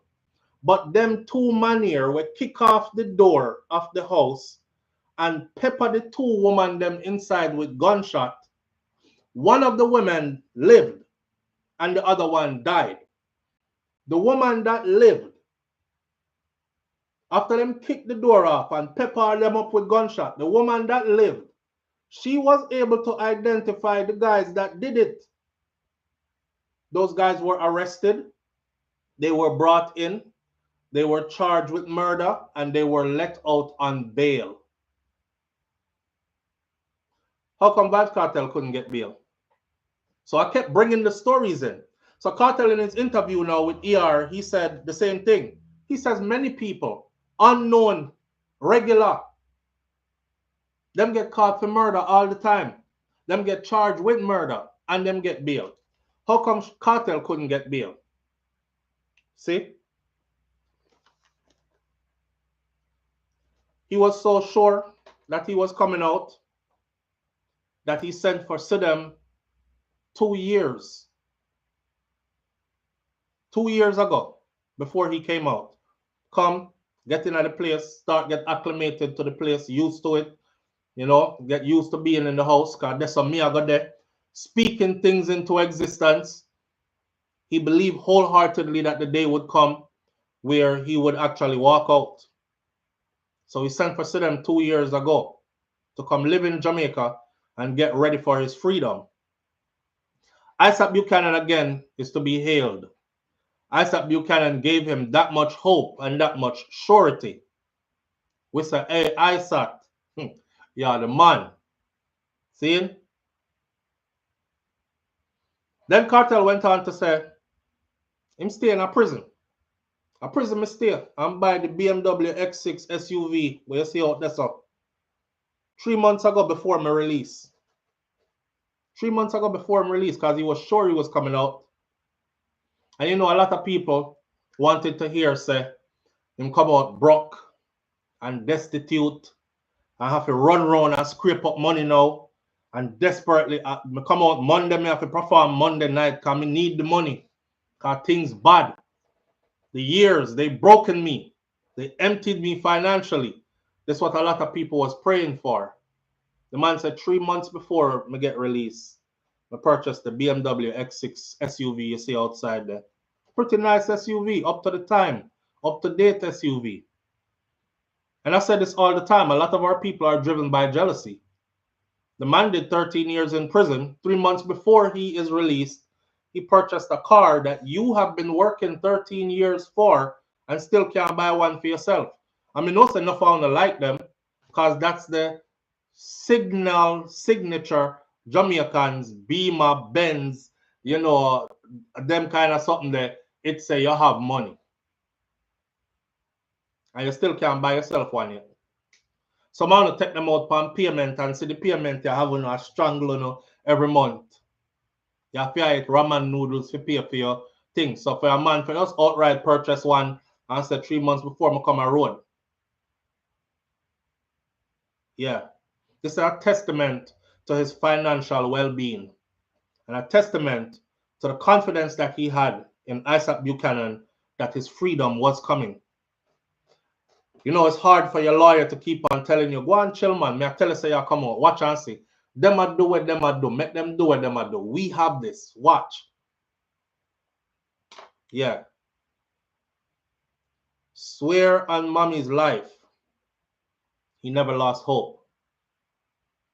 He went on again to explain the 238 tattoo on his face, which I explained before, because he explained that in the Isaac Buchanan interview, that the 238 was Isaac showed him a chapter in the law that said, he said, this is the chapter that's going to free you.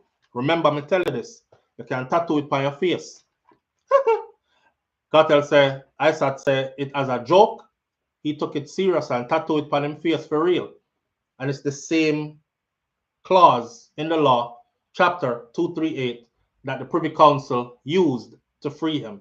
See, again.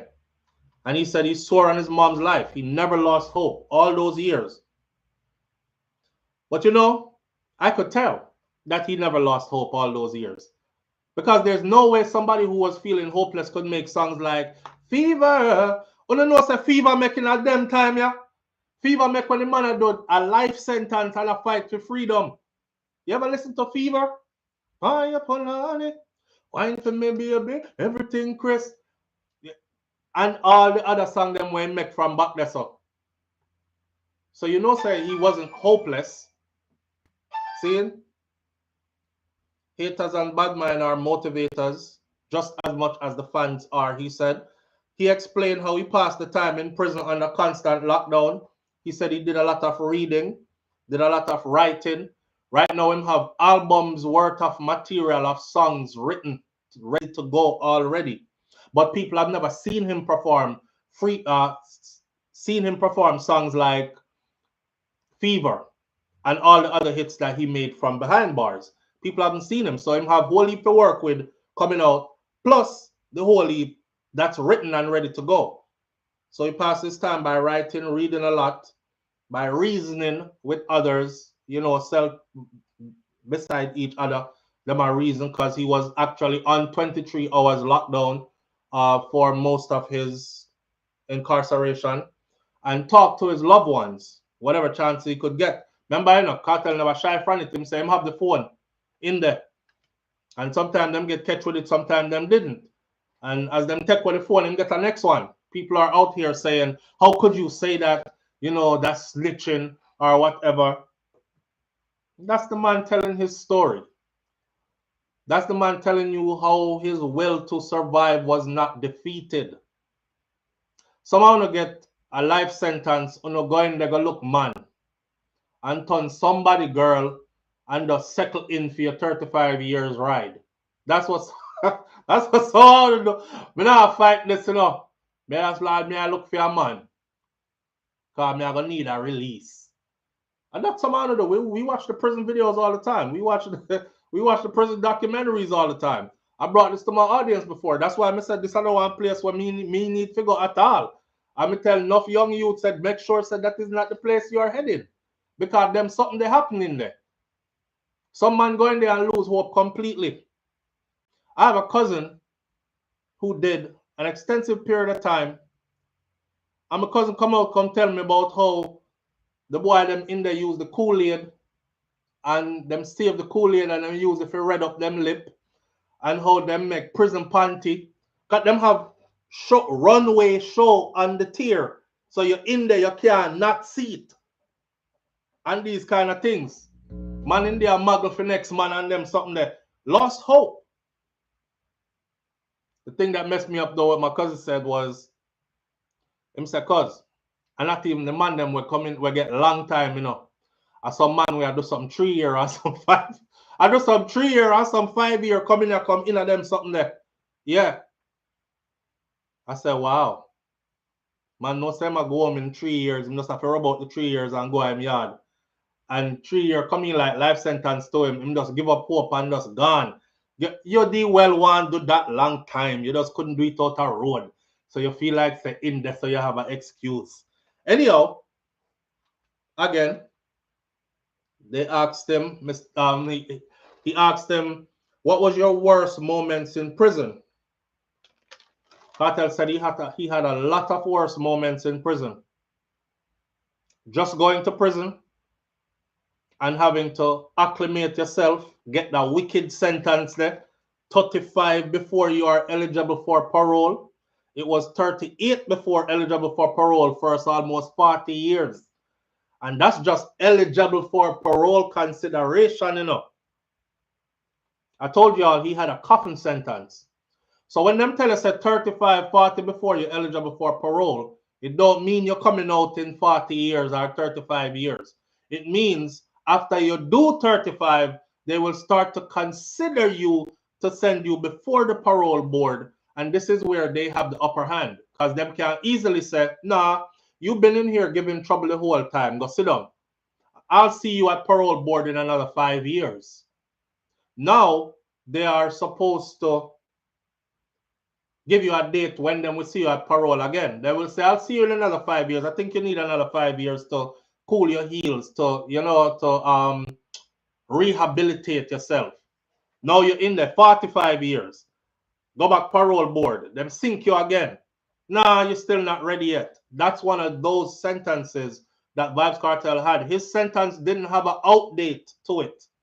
And I said to my audience, Andre Blackman Bryan, get up there in front of the judge and tell the judge, say, yeah, I ordered all those murders. Remember when him say, let them go and take me, judge. Because me are the one who ordered them to do it. So here's a man who admits to being exactly everything they said he was and all that.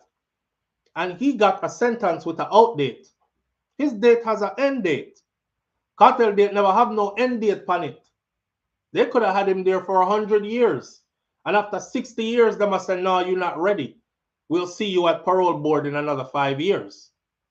This is what I was trying to get people to understand over the years, that that alone was unjust, because nobody else accused of murder in Jamaica got that type of a sentence. Now, he said that some of the wickedest things that happened to him was like when him first get the sentence there, it's like a blow to your system, you know. Then, of course, fighting and appealing and then losing your appeal and then loved ones dying. He said his grandmother died when he was in there. Cairo Jones' grandmother died while they were in there. Andre St. John, mother died while they were in there. All him dog. Him they have a pit bull named Ben 10. Ben 10 dead when me did in there. And of course, every time Saddam would come visit, and then she would have to leave. That was hurtful as well. So those are some of the worst times he's had to endure in there. Listen, you can't get pum pum a prison. Remember Kartel? We can't laugh about it now. When your woman come visit you, offer a well, you know, touch a soft skin for your woman, and you see her lip them and you want to kiss her and them have your back a glass and you can't even do it. You know what I'm saying? And then she left. Boy, the man go around the back go record a song. Listen, you can't get pum pum a prison. And next man have your gal when you miss. Blood, that thing the hot. You say hot to the daddy. Yo. So Sidem is a character. Sidem is a caterer. And notice this. She's a caterer. She's a nurturer. She did it through the whole interview. She has stopped the man sweat. Every time he sweat, she run over there with the kerchief. Hold up, take a break, take a break. Too much sweat that she mop off him sweat. She making sure he's okay. You're thirsty, you need something for drink, you know. I think she's culturally bred to be like that.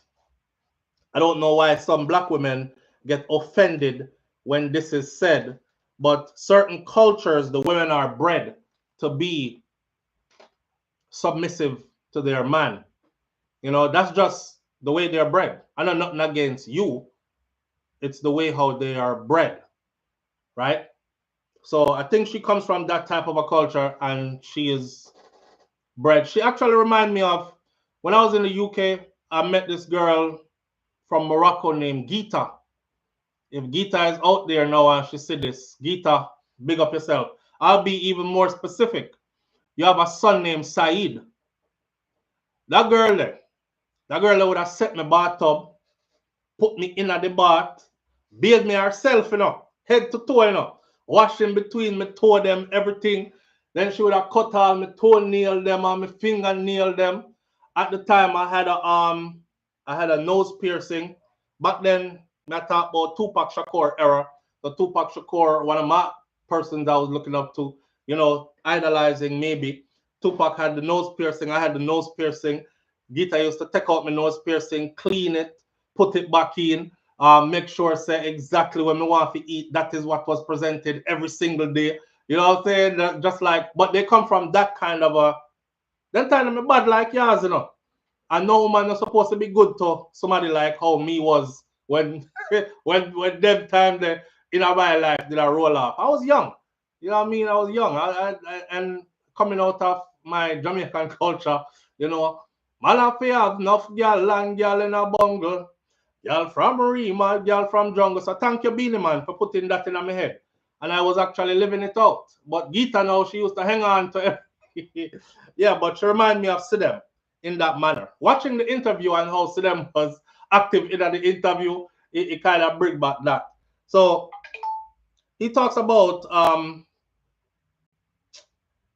convincing her to move to Jamaica, you know, and how a lot of people might think that it was just easy. And it wasn't, because her family is very tight. And her family was very much against her coming to Jamaica to stay with him. What? You're leaving your good paying career field, you're leaving here to go to Jamaica because they're conscious of how Jamaica run and things happen. Plus, you're going to a guy that's in prison, and that's been in prison for the longest, right? So it was a big deal. But he says things work out, and now they see that he was for real from day one. He wasn't trying to fly out their family member and give her some Jamaican style stabbings and send her go back her yard or kind of something like that. He was very much interested in curating a future with her, and he had to let that be known, you know, and stand on what he had been teaching or saying over the years. And now they know that he's for real. So them dep on it. Where's Mr. Brown, what you say? Coming to UK, get washed from head. Me, I try to tell you, your royal penis is ready, your highness. Yeah, it clean and ready. Anyhow, boy, life was so good. He said that she. Yo, big up to the UK, man. I have memories from the UK. I want to circle the UK again. You know, that's a food. I'm just afraid of what they're going to do to me at airport. But I'm not a threat. I'm not a threat to anybody. So it shouldn't be a problem. And, you know, when they have to kick me out of the UK too, I'm speaking to UK authorities. When they have to kick me out, I didn't have my name plan for left or nothing like that. But, you know, it was long ago. And I was an immature child, so to speak. I'm a grown man now. I'm a grown man now. I am at the age now where I am old enough now to have been the father of me back then at that age group. So it's a whole lifetime gone. See? So we're going way back for memories. And now, visiting, I would just want to see what the place is like, you know, and the culture, and probably go visit some family members too, and, you know, some past friends and whatnot, and that, nothing else, and fly right back out. I'm not a threat. I promise you. I'm not. Anyhow, you know, her family were stunned. They were like, yo, you going to Jamaica? To a man that's in prison? Oh, no. He said that she has faith. And her kind of faith is different. Her faith move more than mountains. Fear faith move a solar system himself. Because all one time he might look on things and I said, boy, this not gonna work.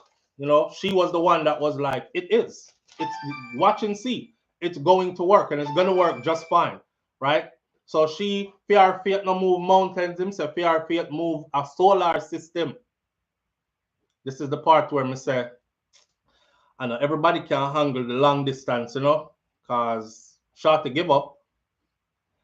Lost faith, said it looked hopeless, and God sent to them. I know me say God sent to them, and him say God sent to them. Sent a woman with more faith. See? Not only that, him actually made an album with the song God sent you for me. When I never hear that, you're my true religion. Am I forgiven when you lay down? That was for them, right?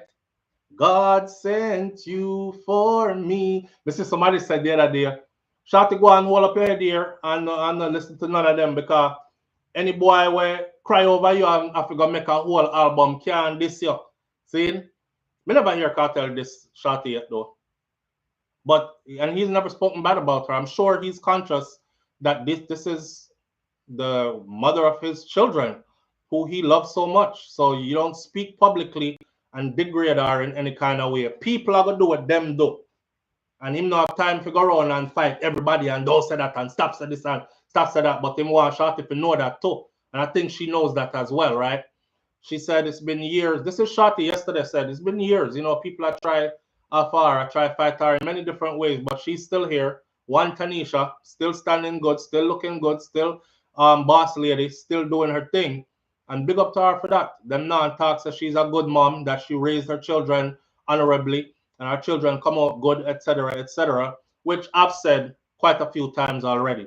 However, you know, him said God sent to them. And see them get for album too. So I had to put on the ring him said on her because she deserve it. Listen to this. That part here struck a chord with me. He said I had to put the ring on her because she deserved it. I gave her my trust and she preserved it. That's powerful. I had to put the ring on her because she deserved it. I gave her my trust and she preserved it. I said, wow. I gave her my trust and she preserved it. Kids, grandkids, fiance, biggest priority right now. Them ask if wedding bells are in the air anytime soon. The man says sometime in the future, soon. I don't know. We'll see. I think personally, I'm just going to pass judgment. I think personally, after doing 13 years in prison, after see them been there since 2015, I think, 2016. That's like going on 9 years right there. I wouldn't get married yet.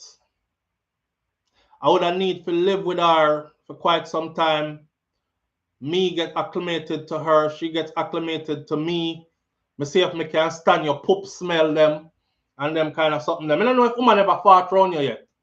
Woman fart carry a different kind of fart smell, you know. It smell like, because I around my son them and them fart and it stink no rotted, but them a man. Because my son them big and big like big man.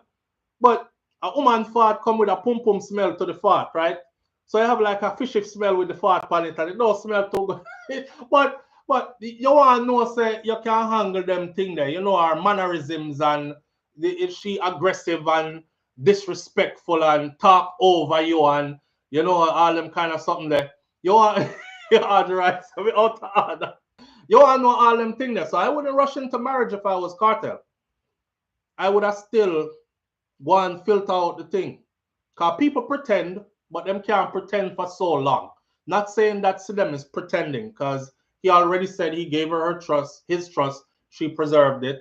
She been holding him down on the business side as much as personal side from 2016 till now, 2015 till 2016 till now. So you know, the ring dip on the finger, but no rush down the altar.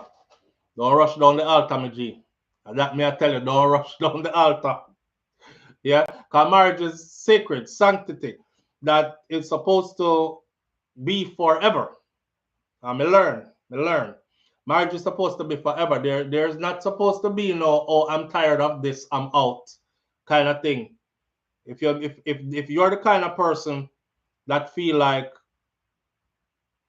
there's an excuse then, or an easy excuse for you to seek a divorce, you should never get married in the first place. You know, me hear one woman say, I don't know what you think, but if you marry me, I don't give a damn if we going through it. If we going through it, you go sleep in one of the other rooms. I don't give a damn if you over there for weeks or months. I don't care. But we not doing the divorce thing. It's not an option for us.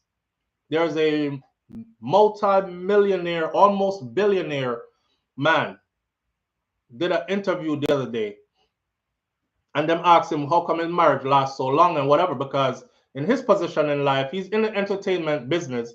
In his position in life, or a white man, middle-aged white man, but he's super successful. He said two things him and his wife agreed on from day one. One is no matter how they argue or fight, the words break up or leave must never be used by him or by her. And two, divorce is not an option. It's off the table for them. Once we agree on that, we could go forward into this marriage and we'll work out everything else as they come along. So I just have said this. Sometimes you might have that as your perception of marriage, but you end up marrying somebody whose perception of marriage is different.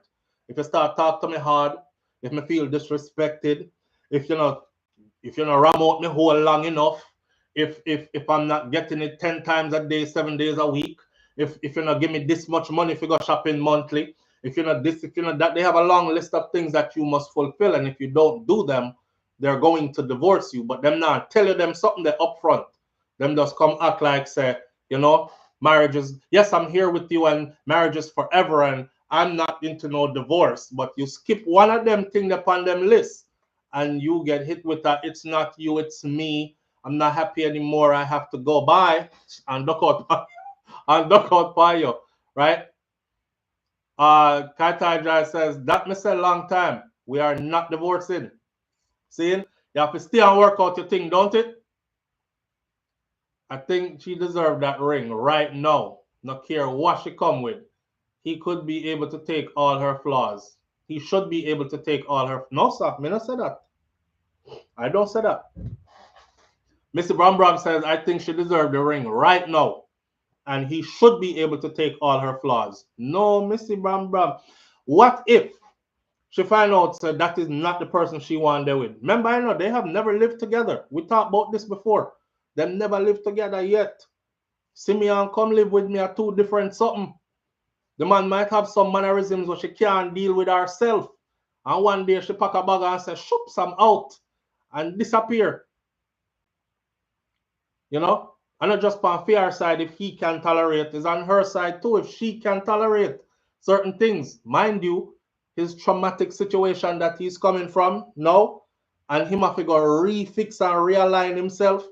All that while juggling a busy schedule because of who he is, while trying to integrate back into his family, while trying to make up for lost time with his children, now getting used to having grandchildren, like all kind of something are going, running in business, them first person, all kind of things are going, bookings, fly out, dealing with his health issue, all this is a lot. A lot just drop on fair plate right there. So everything him a deal with, she a deal with it too, or she's affected in some way. So press brakes, pump brakes, take time, work out things, get things on a level to where you can say, yeah, definitely no. That's how I feel anyways. At the end of the day, is a grown man. Him not listen to what me I say. Him not gonna do what him want to do regardless. Me just I said that's what I would do. You know? Part 2 of the interview now, Kartel run dancehall today. Does Kartel run dancehall today? He was asked that question. And He already does. The image, the behavior, the content, everything. Anything you see out there right now, who are running place today or who heavy in the place today, right now, is a mini cartel from one eye style them from back then. That's just, it is that. See, all who don't want to admit that it's that. But in the interview, he said, right now, Mr. Miller, right now, if me do a DNA, half a dancehall, a mine, a for me picking them, right? So ahead of his time, he was so ahead of his time that 15-year-old TikTokers today are dancing to his songs. Those songs are now trending today, making up dance routines to songs that he made 15, 20 years ago. I want you to think about that. The songs he made 15, 20 years ago, trending on TikTok today among 15, 16, 17-year-olds, 18-year-olds. You know, that speaks to the testament of how ahead of his time he was.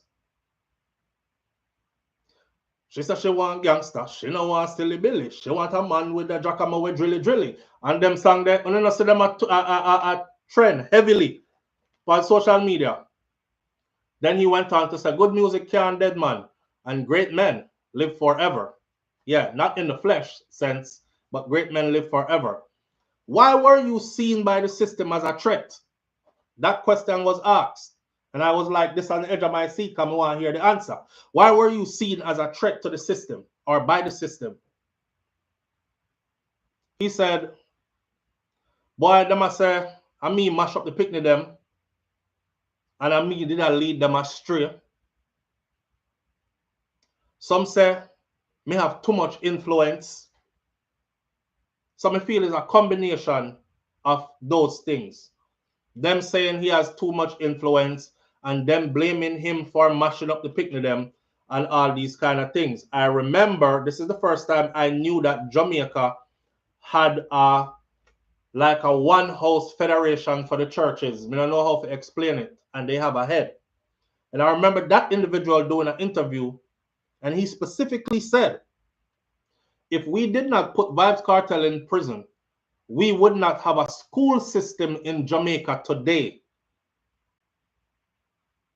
Now, that stunned me because I was already of the impression that it was his influence over the youths because he can sway them. If JLP, PMP come out and say, vote yes or vote this, or if Kartel ever go out there and say, don't vote for none of them, I bear all people and big people turn out for the voting. The voting numbers gone low and nobody no vote for none of them. If him ever go so and say, vote PMP, everybody gone over there. So the future always belongs to the youths, right? And whoever has the mind of the youths or influence over the youths, the strongest influence, is always a threat to the status quo. That's just common sense.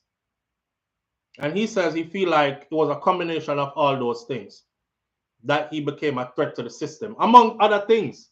Amongst other things. Because you must remember, say, you know, at a time when women did a fling with themselves like frisbee, you know, Kartel did brush quite a few of them, and the few that he brushed, some of them had very influential and powerful partners, you know, husbands, and, you know, people with them connection and trying to seek revenge and these kind of things. We don't have to call no name, but it went that way too. So it was all of that and the above. But I'll say this. I've never heard Vybz Kartel make a song where he told the youth them to do anything derogatory. Never. Him always tell the youth them to go to school, take your book, take your education serious, make mama proud, all that. And then he said, the rest of it are for grown people. And if grown people want to follow them the instruction, they skin out, girl, boot in your throat, all these other things are grown, somebody do them something there. But I'm talking to the youth them about go to school, take your book serious, make your mother proud, make your father proud, be somebody. I remember he said, actually said, be somebody like, and him point out a couple of people, and him point out Portia Miller, and these kind of people, you know what I'm saying? Babsy Grange even he pointed out in there. Now, good music can't dead and great men live forever. He went on to follow up that comment though with, he said, not the entire system though, you know, and I'm not knocking it either because the system does work. Just like I've said for years, same way them fight Bob Marley, and remember I said this too, I said, somebody said, them need to stop sing all them sex song there and stop sing all them gun song there, and I said, Bob Marley and Peter Tosh never sing no sex song and no gun song. Bob Marley specifically beer love, upliftment, togetherness, raising your vibration higher, all these things, and pick up gunshot at Jamaica feet. Peter Tosh, gunshot feet. So you see, it's not necessarily the lyrics of the artist. And Kartel come said the same thing. He said Bob Marley preach love and unity and get gunshot and did have to run away. I said it too. Did have to run away and left Jamaica for him life. So it was never about the lyrics. It was always about the power of the influence of the individual. That's deep. And don't make that go over your head either. Now, Anthony Miller said, some will take offense because you compared yourself to Bob Marley, or you compared yourself to Jesus Christ, or something like that, which they did. The wannabe Christians, them roll out. Because you know, a lot of people pretend to be Christian, you know, and them not do nothing Christ-like, you know. Them only get vexed when time them hear you do something, and them can use it against you. Them start draw Bible verse and all that. But them know nothing Christ-like, and that's what to be a Christian means. It means to live Christ-like. So if asks about that, a lot of people might take offense, and they did. A lot of people was cussing him, your big, arrogant, nasty self. I hope them put him right back in a prison. How dare him compare himself to Jesus Christ? Kartel says, no man is more than no man. And I can compare myself to all of them. Because even to Jesus. Because Jesus was a man. And him walked the earth. Nobody no more than me. The Christians went crazy. Blasphemy! Hang him to the cross. Slaughter him. Now, they asked him, what do you think you represent today, to today's youths? And he said, legend, uncle, godfather, and for me, I will add strength, hope, resistance, fight, power, never give up, all of that. Now, when the system rise against me, he said, I stood on my 2 feet and I fought back. And people respect the underdog who can fight and win. And a youth that come from different circumstances, you know, get a youth, stand up on him too, fight and win. The man say, a prison is staying up. And sell gold and sell silver and got artist of the decade. And that whole decade, they were them give me artist of the decade for a prison me there for the whole decade. I want y'all to think about that. A prison me stay and sell gold and get a gold plaque and sell silver. I think he got multiple gold plaques too and sell silver and get him plaques. And get awarded artist of the decade. And the whole decade of prison me there. Wow. That says something about his will to survive, man, and his staying power. You know? Anthony asked him, so what you did that do around there and stuff? And him said, Mr. Miller, me's not a baker. Me's not a baker, so me couldn't run there bake. Me couldn't bake. Me did that do music, music is what I know. him say more time, the man say more time, him have to hide, you know, and I look if them a come. And sing 2 lines of the song and look out if them a come again and punch me in back so and sing 2 more lines. Fever, paya panani. Hold on. Body a come. All right. Wine for me, baby. Everything crisp. Wait. Me hear something. See if somebody a come. All right. Fever. And I thought that was crazy to think that that is how Fever was made. That is how all of them other songs that we hear was made. That's crazy. Fever. You hear the key them. Sound like somebody just come in. Or Ross, put it down. All right, them gone. All right, up. All right. What? Next line. Wine for me, baby. Everything crisp. Wait. Oh my God. All right. You what? People, if that not tell you, say, that man the great, me don't know what. Can you have artists out here who is in a studio, an expensive, big, fancy studio, have all the time in the world in the studio, no interruption, and them can't come up with a good hit song. And this a man have here, Fever. No, me hear the key them do that. Oh yeah, come, hold on. All right, I'm gone. Go on. All right, wine for me, baby. Everything crisp. What? All right, them come again. And them still can't make a song like Fever. Oh, come on, man. If you're not, that is like somebody doing a maths equation blind, and I tell me, say me if you do it with sight, and me still can't get the right answer, and the blind somebody get the answer. No, me vex. Anyhow. Him tell Anthony Miller say him couldn't bake. He wasn't a baker. Him run there doing music. See? And I saw him do Fever. This is how Fever was made. Under stress and duress. But it feels so free and liberating. Me say, whoa. Yo. Mad. I was under the impression that he had a recording studio in there. And, you know, he would go down to the recording studio and just record. And they all knew about it. Him said, no. Mr. Anthony Miller asked him. So if some people, what we gather is that some people in authority were on your side in that institution.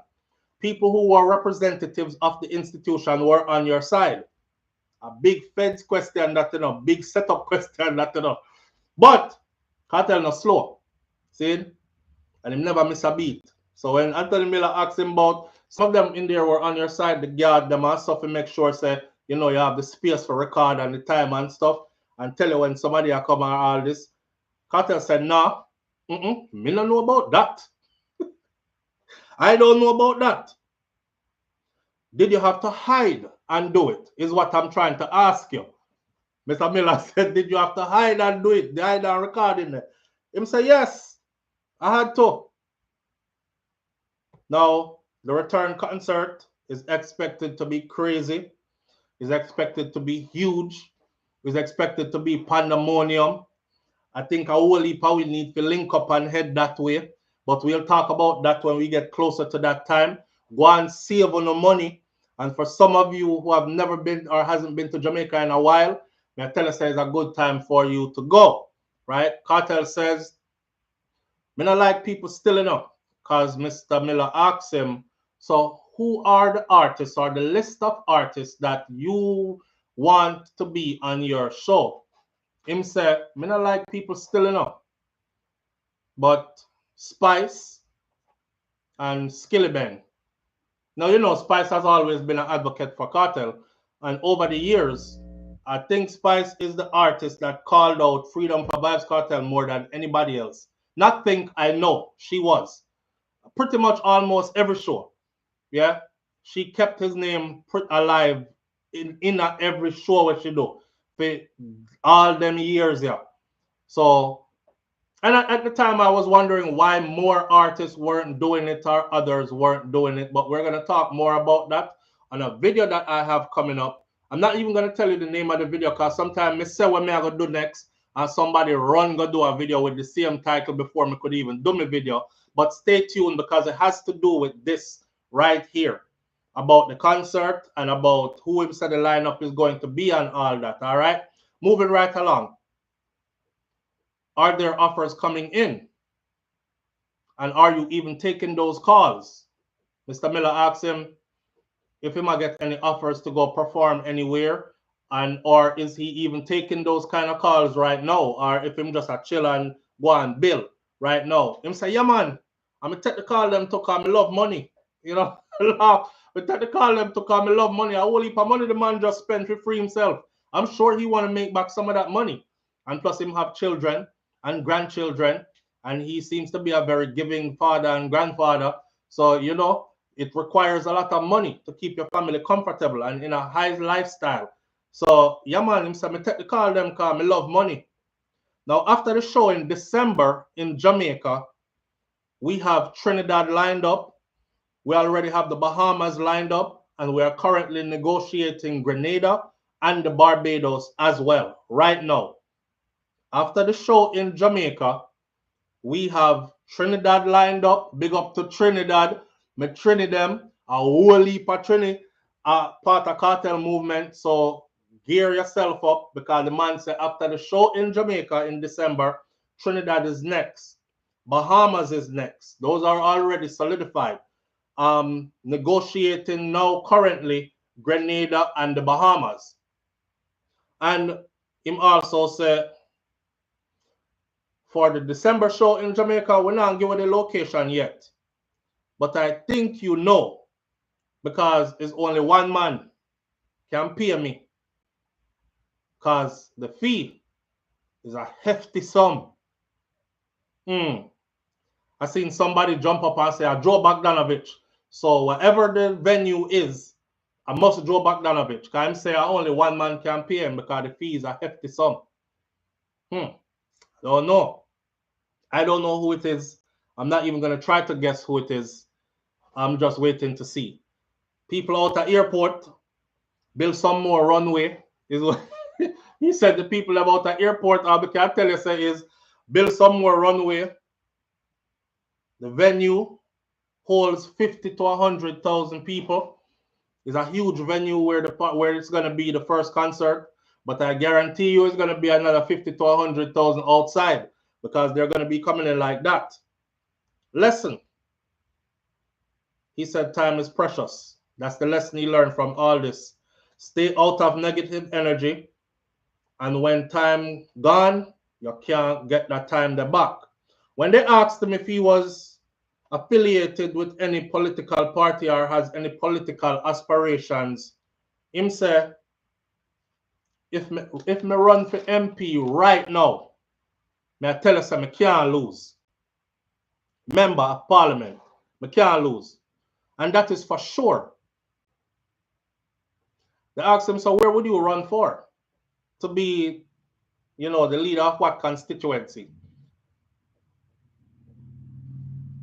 I think he said, I forgot which place he said, but he in my book, I said, if he ran for prime minister, at the first time we would have seen a prime minister tattoo upon bleach out, because it would have been by a landslide. And that speaks to the level of influence he has. Not just influence upon youth them, but strong influence. The thing about Vybz Kartel is this. He never forgot where he came from. That's the thing. And he never tried to be bougie. And he never tried to separate himself from his people throughout his rise to fame. You understand? And not only that, he has always been the type of person to give back and to look out for a lot of people. And that in itself speaks volumes to people. And that's why people remember and respect that way. Now, the summation, the end of this. After watching all that, I say, you know, so that man, you know, miss a beat. Kartel as sharp as ever. His voice is as strong as ever. I think him did their prison all these years, I strengthened his voice and actually I sing out in there. Kind voice, you know, some people get locked up and when they come back, their voice is completely different. And they have to work their way back to their artistic voice and the voice that people are used to. But not for him. I think artistically he's solid and he's ready to lead. Positive energy, positive message, and he stands as a great inspiration now. Check the end of part 2, and you will see his concerts are going to be fire because the vocals are fire. Him sing out at the end of part 2 of the ER interview. Y'all run down the Gaza youth. Where you expect me to do? Love them. And the vocals are on point. So big up Mr. Anthony Miller for asking the tough questions.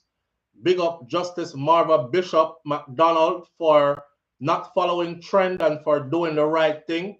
And big up TVJ for redeeming yourself after allowing Owen Ellington, who is or was the biggest, highest ranking police in the nation, to sit on your network and tell a lie as great as the man was a gang leader responsible for a gang that is responsible for over 100 murders across the island. Thank you for Tech Long that's sitting there, and big up yourself for redeeming yourself with this interview. Big up see them. Him woman. Because I know every woman I gonna do that for you. 2015 to 2024, you get burned till you're dizzy. Man in your house, man in your car, your picnic them have 10 new uncle, all kind of something. So big up to see them for that. It's going to be a challenge, but what is to be must and will be. And big up to Vybz Kartel. You were made for this and no one else. I'm out. See? And that goes the end of my rundown of the whole ER interview. I know say someone just busy and don't have time and someone miss it on these things. But let that be an inspiration to actually go watch it, because now the things that I've said to you, you might have a better understanding, because a lot of it isn't broken down the way I broke it down for you here, right?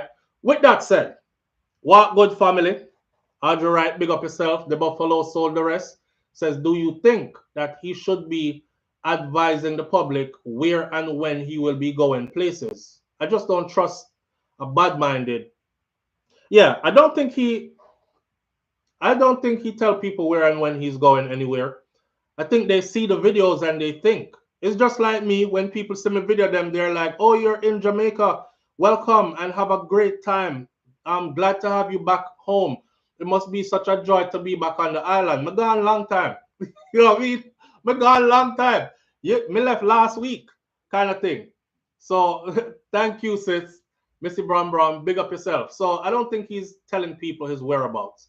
You know, he might, just like I said though, I hope the training government gets it right and don't, the training government gets it right and don't have the man waiting inside the airport like they did to Bounty Killer just recently, Kai Jai Empress. I mean, I know, it's like Trinidad have something against we Jamaican, the regular people them, and this don't have nothing to do with the Trini people them, because people and government are two different things. The governing bodies are something different. Them and them prejudicial self against Jamaica. There's obviously an issue in Trinidad pertaining to Jamaicans. You know what I'm saying? But Jamaicans and Trinidadians are cool like that. People on people level. So nobody divide with that. Before we leave this morning, I want you help me do this. And this is going to take us out of here. BestIdeaWin.com. I need everybody on board, 1,050 people who are tuned in right now. BestIdeaWin.com. If I provide for you a platform where you pay a fee and submit your ideas, and then a panel of people go through the ideas and pick the best idea and award a funding of $25,000 US to start your business idea that you pitch. Do you think that that would be a good idea, and would you be a part of that? As in signing up for the platform and paying the fee and submitting your idea. I want to say yes and no's all up and down so I can count the yes and no's and have an idea of if it's worth it or if it's not worth it. Again, best idea win. Would you want to be a part of that, or would you pitch that to somebody who you think has a good idea that would be a part of it? Do you think that's a good idea, and would you partake in it? It's a platform where you would be able to come with your best idea, right, laid out, and a panel of people, investors, are going to look through the ideas, and the best idea wins. There's a $25,000 startup money for whoever has the best idea. Leave it in the comment section below, or leave it under the video as the day goes by, and I will count the yes and the no's, and I will decide if it's worth it or not. All right? With that said, manners and respect to each and every one of you tuning in. Big up yourself. Go with God. Be good. And I'll see you tomorrow morning right here, if God spare my life. One love. I'm out. Peace.